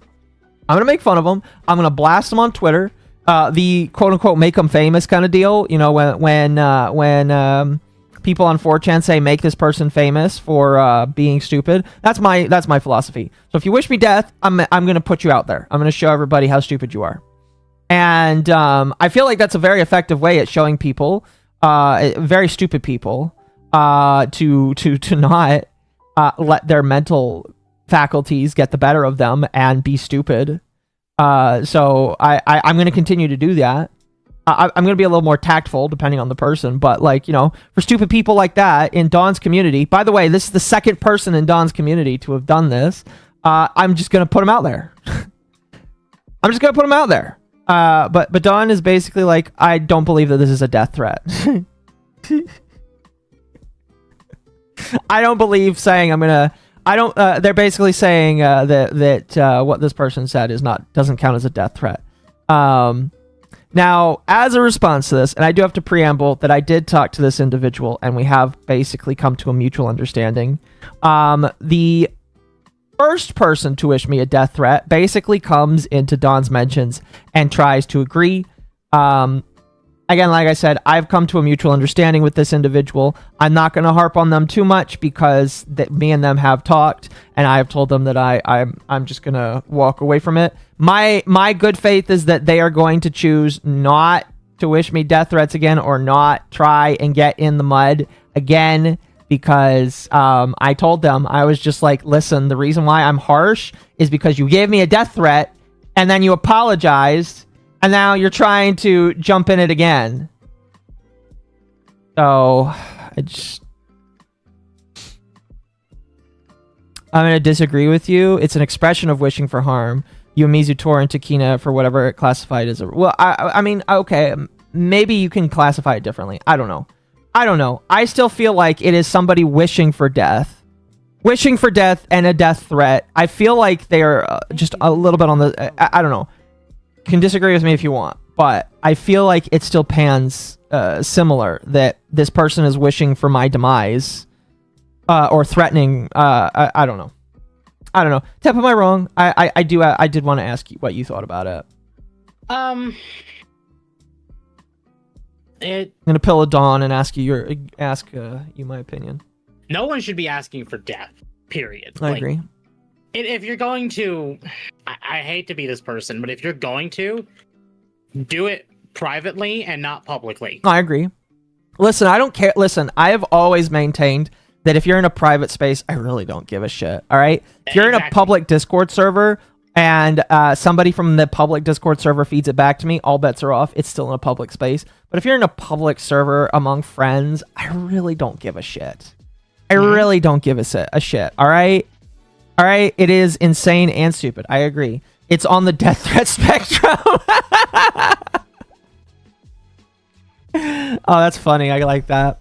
The death threat spectrum. I could agree with that. I mean, like, I am willing to say it's along the lines of they're not directly saying that they are going to carry out an act, but they are wishing for my demise. So I feel like it's on the same plane of existence. But if we'll play semantics, I agree that it's not 100% a quote unquote death threat, basically, if that makes sense. Mm-hmm. I still feel like I still feel like it's on the same caliber. Because wishing for death and saying that death will come is, in my personal opinion, on the same caliber. We get a spectrum. Yes, we do. I'm autistic. There's a spectrum for everything. But basically, like I said, I was sent this by one of Dawn's friends, and they're like, by the way, Dawn is saying this. It could be about you. It could not be about you. But based off of the recent thing that happened to you, I think it is about you. And I was like, this is fucking gay, man. This is fucking gay, and I can't believe this is continuing. Ryan, I don't know what you sent, but could you please put that in my DMs, because I don't click links on YouTube unless Temp wants to. Check it. I feel a sneeze coming on.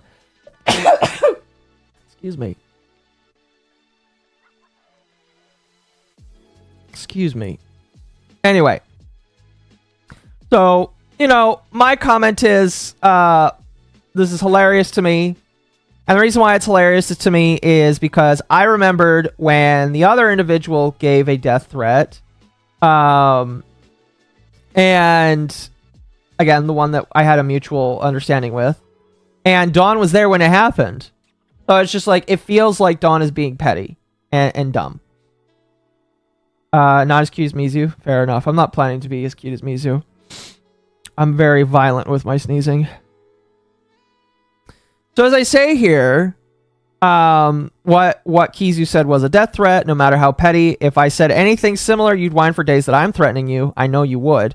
Because that's true. I know that if I make a stream or if I say anything about Dawn, they will bitch, whine, and moan for days in private or in their server, in their specific area. And I just know that that's how that works with them because they never let things go.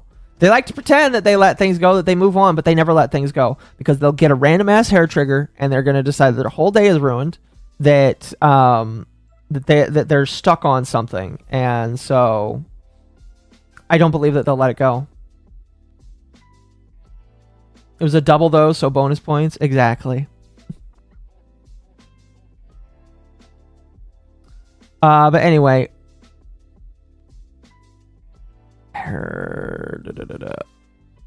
okay, so I continue on here. Ooh, I should just go off of this. Because I'm only talking about this tonight because it's like I'm gonna be honest with you. I was like, this is retarded and dumb, but I don't feel like I need to make this as an update. Then Temp said talk about it, and I was like, and then Don kept trying to play back and forth with me, and I was like, you know what, I'm just gonna like, this is me. There's an overarching point for why I'm talking about this, and we'll get there at the end. But like this continues down here. And I say, I hope everyone sees that this is Don. He puts on waterworks when it's time to be a victim, but when you try and point out he's a mutual combatant or that he's okay with his friends wishing death on his enemies, oh, guys, it's not death threats, eternal locale. And this is what he said after, basically after this initial tweet, he ends up saying this, all right? He says, now that said, if you act this way and genuinely pray for someone to suffer, like I'm not talking, oh, I hope you get in a wreck. You genuinely put an effort to pray for that. That's it. That's just sad. And that's a sign you need psychological help. Maybe you know, it is funny that he says this. And then he, immediately, and again, he's got these people in his community that do that.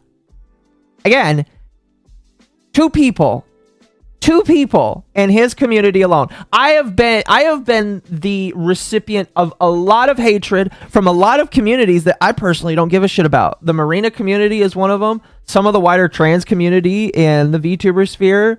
Some furries, some fucking VR chat people. I've had a lot of people pissed off at me. All right. I have had 2 death threats in the 2 years almost that I have been covering drama, and they have come from one person's community.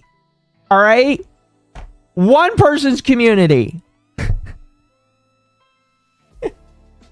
I don't get that. I don't get that. Like, I have pissed off people that are 10, 20, fucking hundreds of times bigger than Dawn. All right, and I have only gotten the death threats or the death wishes from his community. How did I anger furry people? I might be, you know, I'm going to be honest with you. I'd have to think on that. Not really. Pirate Software is the only one pissed off at me. I haven't had to deal with any of his fans. I've dealt with the former fans of his, but I have not dealt with any of his fans. But no, it's just like, I have been in and pissed off a lot of people in the VTuber space because I'm willing to spill the tea and I'm willing to talk about people. And I've only gotten two times. And it's all from Dawn's community. So that really says something. That does say something. And again, I don't believe in guilt by association. I know that Kizu has admitted that they are good friends with Dawn. I don't know about the Astro person. I think the Astro person is just an orbiter of their community. But like, it tells to me, like what is the environment that Dawn is trying to cultivate if you are just okay with that? Yep. And the thing that bothers me... sorry, go ahead. The best way that Dawn could do to fix this is just to tell the community, stop. I'm trying to find the tweet. If you want to be a shitlord, do it in your own. But if you're coming here asking for death threats to certain people, you can leave. You can get out. Well, I don't approve of this. But he doesn't. It bothers me because it's just like... I know why this community is cultivated the way it does, and it's because this is how Dawn himself acts.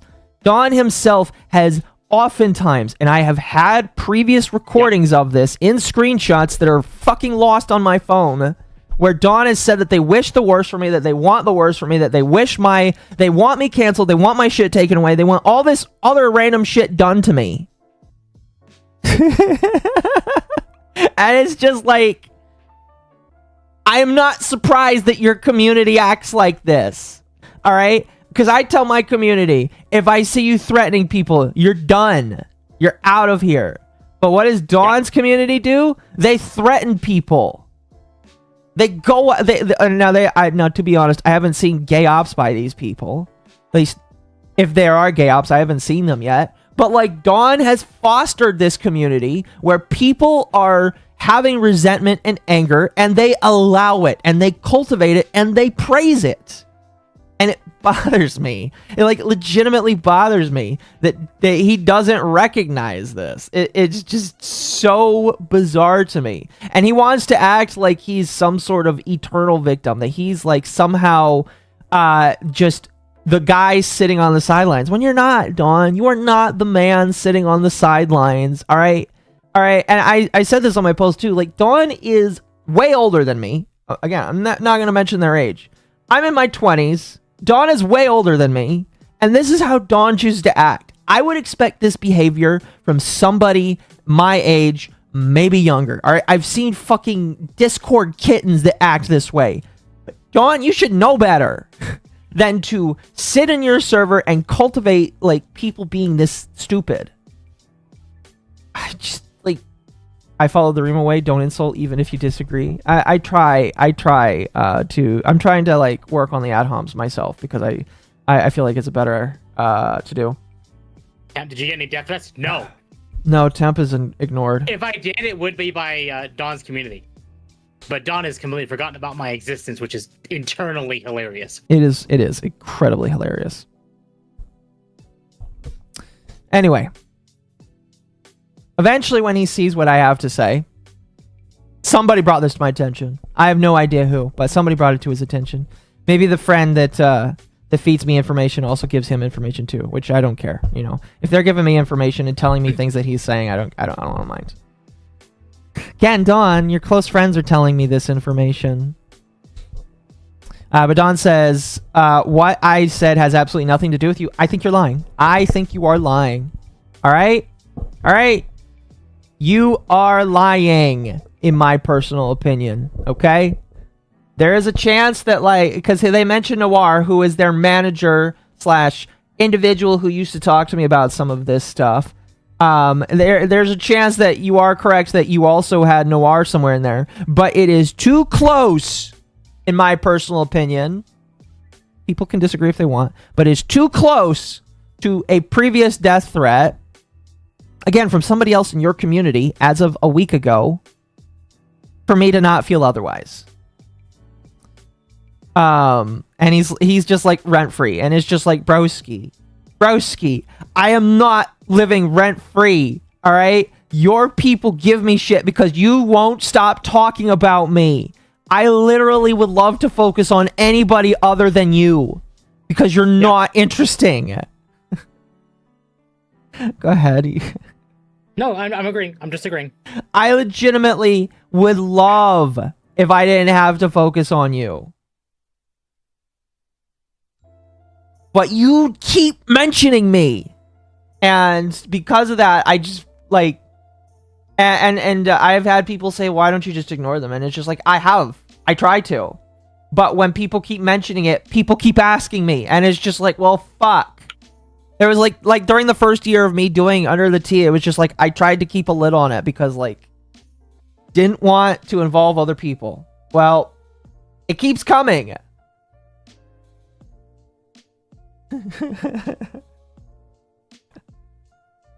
Kept falling to the bait. No, it's literally just I would love to talk about anybody else, but people keep giving me this shit. And I would really... The only reason these people are giving you anything is because Dawn refuses to stop talking. And I don't get it. Any legal action I could take? It's not hard. I mean, chat, I'm not at that point with legal action. I don't think so. I have definitely thought about it. I have thought about like some sort of restraining order. Now, to be honest, the only reason why... well, there's a couple reasons. But one reason why I wouldn't take that is it would dox both of us, because that's a public filing kind of deal. Mm-hmm. So that would dox both of us if I were to do that. But that was something I thought of. Just like getting a restraining order, being like, fuck off. And obviously, that would go both ways. No financial... No, they're not... Listen, chat, the thing you have to understand is there is really no legal action to take here. It is literally just... There is... one person saying, let's fight. The other person is saying, I really don't want to fight, but I guess I'll fight you to get you to shut up. And that's it. All right? That's it.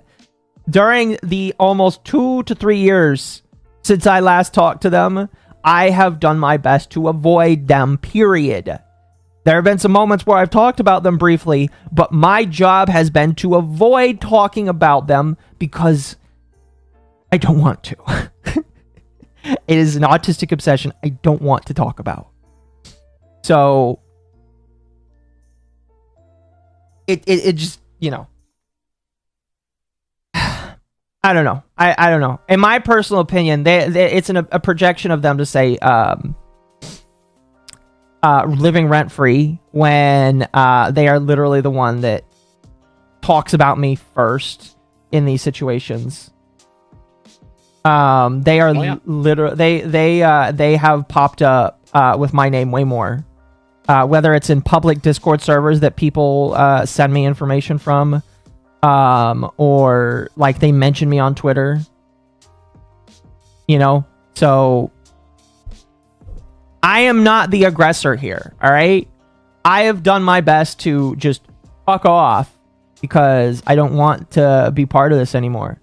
But I keep being told that this is happening, and it's just like, yeah, Dawn really doesn't have a pull, in my personal opinion. I mean, like, Dawn does have a pull in the lolly community, and even though I'm not really in the lolly community, Dawn has, and to be fair, it's not the lolly community, it's the rejected lolly community. The lolly community that for some reason keeps having bad people outed in it. That's the community that Dawn is in right now. I don't recommend that they stay in there, but, you know, but, like, I just, like, get upset. And maybe this is a lolcow trait that I need to work out, where it's just, like, I want to just not care, period. But I feel like if I leave it alone, if I don't say something, it's gonna, like, grow into something worse. Yep. Excuse me. So, like, my goal is, if ever I have to talk about this, and I would really just, again, Dawn, fuck off. There it is.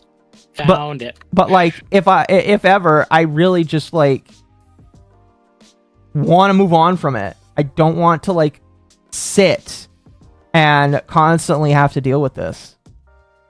Because, again, truly, Dawn is the last individual I'm interested in.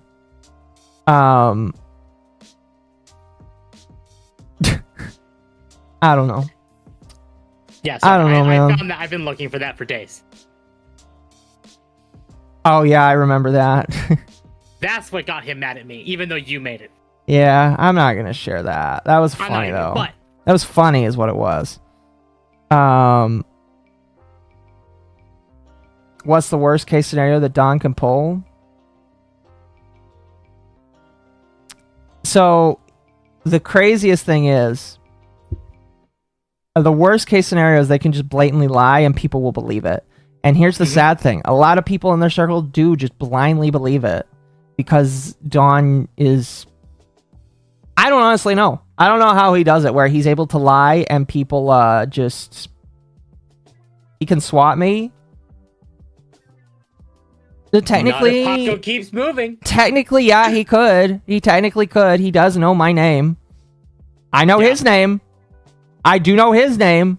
Now, I wouldn't use... Even if he did that to me, I wouldn't do that to him. No. If he were to do something like that to me, I wouldn't out his name. I'd go to the police and I'd say, this is the motherfucker's name.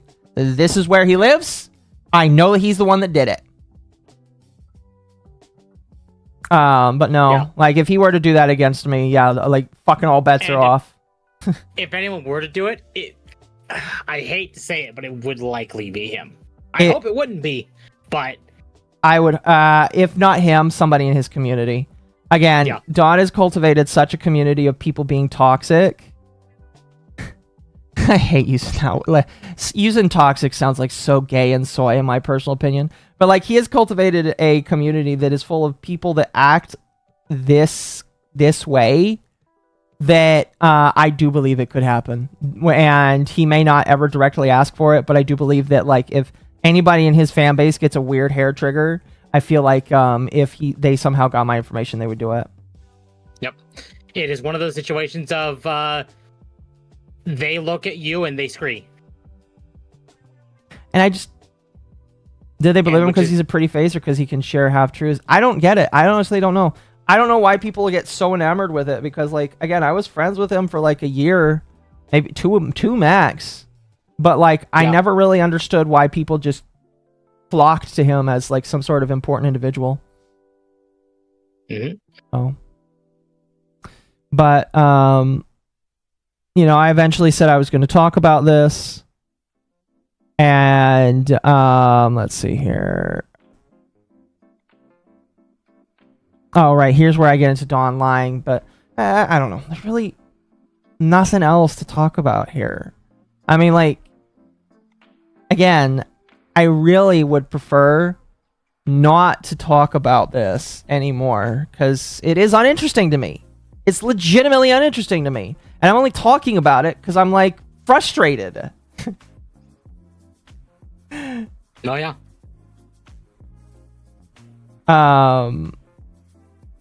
It does frustrate me. So here's here's what I will say.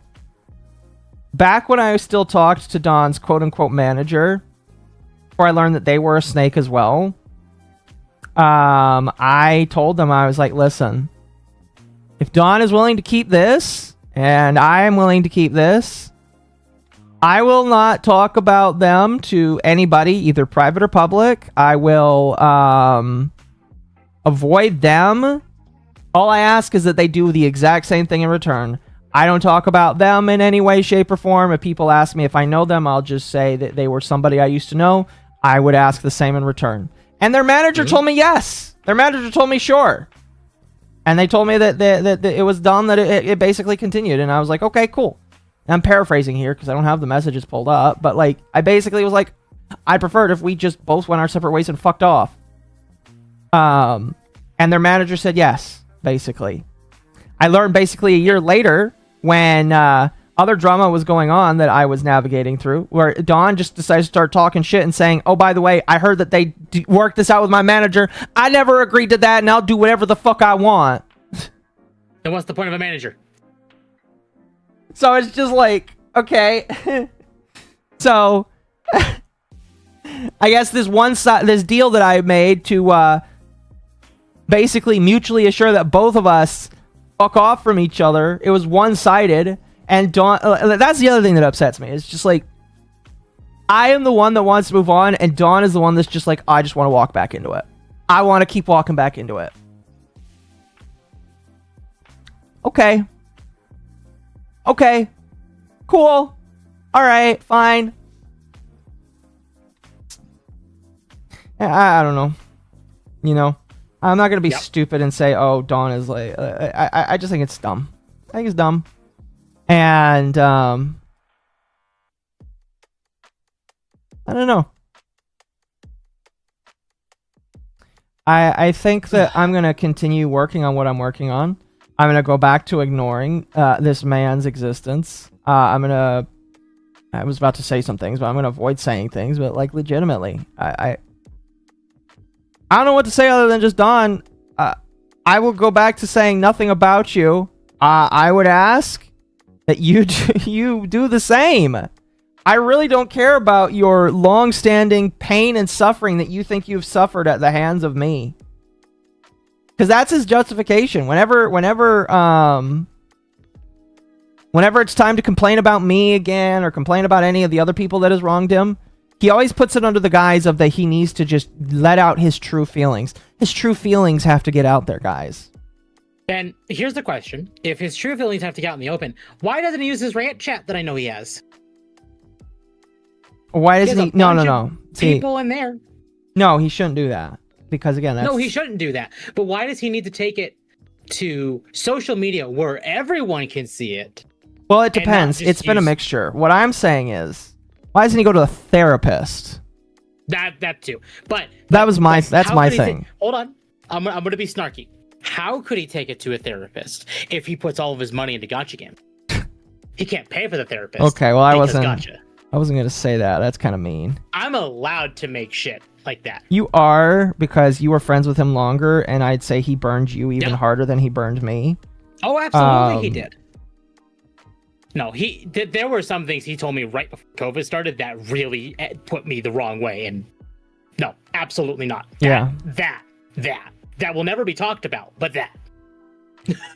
I know what you're talking about, and I'm sorry. I'm sorry that he put you through that, honestly. I remember you told me that, and I was like, "There's no way he was being serious." I'm not going to be that way. But if I were to talk about that, that might cause problems for him. So I won't talk about it. That was our thing. It is privately our thing, and that's it. Yeah, I would say that like you don't talk about that. I mean, if that's your truth, you should talk about it if you want to, but I would never talk about that. But that's the thing is like he keeps bringing up shit that he doesn't need to. And it's just like he needs to let sleeping dogs lie. Well, if he can't do that, he should go to a therapist. Like legitimately. Exactly. I mean, like I'm looking for a therapist right now because like I need to talk to I've been feeling like I need to talk to one about how I've been feeling recently. So it's just like, Don, you need a therapist. The internet is not your place to complain about this. No, absolutely, completely agreed. So, I don't know. That's all I really have to say about the matter. Again, Don, my offer, fuck off, and I will fuck off as well. And you never have to worry about me. And by fuck off, I mean stop fucking talking about me. All right, if you want to rant in your little 3 or 4 person server that we used to be a part of, you can do that. I don't care. All right, because I've told people that I don't want to hear about it if it's in deep private.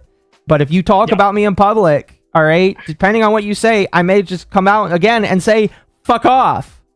Yeah, and I'm going to be honest. As much as I jokingly say, I'm not hated by him because he doesn't mention me. If he drags me deep into this shit, I will bury him. I just think it's funny, by the way. Some of the people that comment on his, because he does occasionally get comments. All of them, by the way, are role players that have no idea what he has said and what he has done. A couple of them are VTubers. I just love how some of them are just like, oh, Occo is ugly and a gross ass, and they have to resort to ad hominems because they really got nothing else to say other than just Occo sucks, and it's just like I don't know. That's really all I got for this. Again, I really don't like talking about this man because it's way more interesting for me to make fun of other people on the internet that I do think actually deserve this. Don doesn't deserve this. Don deserves for me to ignore their existence. And I deserve to be ignored by him too. There is a solution to this. Just block him. I do have him blocked. Oh, you do? Oh, never yes. I've had him blocked for a long time. He's blocked on Discord. He's blocked on Twitter. He's not allowed to comment on my YouTube videos. And yet he still talks about me. Can't help that kind of person. No, he has to be. No, well, here's the problem. Like I said, Don is way older than me.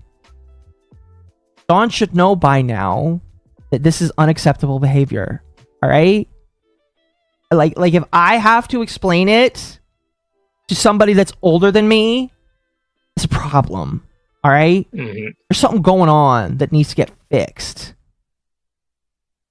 And I'm done with it. Legitimately. Again, I probably would never go for I would go for a restraining order if I really felt like I was at that point. I'm not at that point yet because I'm not ready to throw my information out there. I'm not above it though.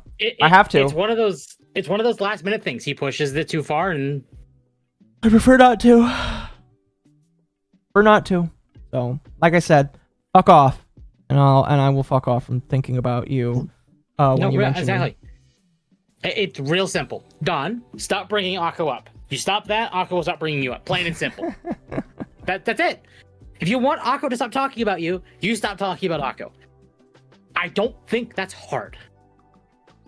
I would bring up all of the other people, but I feel like some of the other people. They are more mutual combatants than I am. Exactly. I also hate his community. I think his community, he's allowed to fester. But yeah, he has, and over the time, by allowing his community to fester, it has fed him. It has. Which makes it worse. I feel like at this point I'm looping on it, but you are. Control your community. Stop having them air out death threats and mention me, because I might not have seen them directly. They might have been sent to me by people, but I do occasionally look up my name. To see what people are saying on it, and if I see people say shit like that on there, I'm gonna call it out. So if you're really okay with your people giving out death threats, don't have them mention my name because I will eventually see it. Yep. So that's Dogwave. My last thing, since I wanted to make an announcement, and Naka was really worried about this announcement to begin with. I mentioned in my Discord, speaking of, you should join my Discord. Oh, this one. I wasn't really worried about it. I canceled my Resident Evil 7 streams. I was not in the right headspace with them. They were not really long streams because I would have other things come up. And I realized before every Friday stream, I would mentally go, oh no, a reason to make my RE7 stream, whatever will I do? I realized then, I was like, no, this isn't going the way I want it. And if I'm not enjoying the content, I don't feel like chat would enjoy the content, you know? So I made the executive decision to cancel my RE7 streams. But because I want to honor the 500 subs, I have decided we are going to do something equally as bad. And we're going to play Suicide Squad starting Fridays.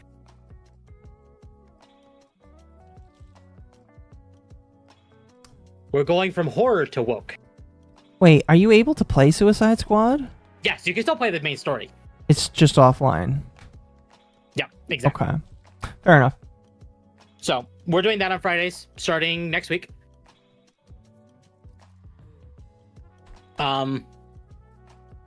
Otherwise, Wednesday grounded unless something changes. Fridays Justice League or Kill the Justice League, Suicide Squad, whatever. Saturday's abiotic unless something changes. There was definitely talks of either Wednesday or Saturday for something changing. Make him play the DLC. I bought him the DLC for Christmas. No, you did not. Oh, was you the one? You bought me the game. Oh, fair. I will play the DLC if someone gives them to me. But I do not have them, so I will not be playing them. They are on sale. Do with that information what you will. And then Sunday's Dogwave. It's a 4th stream week, not a 5. What are you doing next week? Oh, more of the same. I'm gonna work on transitioning my Friday, Saturday streams over the next couple of weeks into a better content structure that I feel like people will like more. Okay. Wednesday is gonna chat. My thought process is Wednesday is gonna mostly become the drama day, and then Friday, Saturday's streams are gonna become streams where people come on and we talk, we shoot the shit, we read articles, we watch videos, maybe a little bit. But the goal is to transition Fridays and Saturdays into better content, basically. My thought, I was thinking about this. It was just like, my head, I was like, I hate content slop, but how can I make it better? And that was my goal. It was just like, how can I make content slop and evolve it to something better? So that's kind of the idea. But it's going to sound cooler than it actually sounds right now. Anyway, that's about it for today. Are you doing Sushi Squad solo or forcing someone to play with you? I'm going to do it solo. I won't play that with me. Also, you can't play it with people now because it's offline. No, you cannot. Temp, what is your Steam account? God damn it, mercenary. Thank you for the 2. Oh yeah, that's Dogwave. Who do we want to send you all to? Also, mercenary temp. Don't forget Power World Switch 2 clone. Oh right, there is a Pokemon Power World game on Switch 2 that Nintendo's allowing. Which then it goes to prove the point that Nintendo's went for Power World because of how big they got. Yeah. Not because of what they're doing. All right, chat. I'm gonna. Apparently, Legal Mindset is streaming, so I'm gonna send you guys to him. Yeah, can you send me the link to that? I can't redirect proper, but I can at least put it in chat.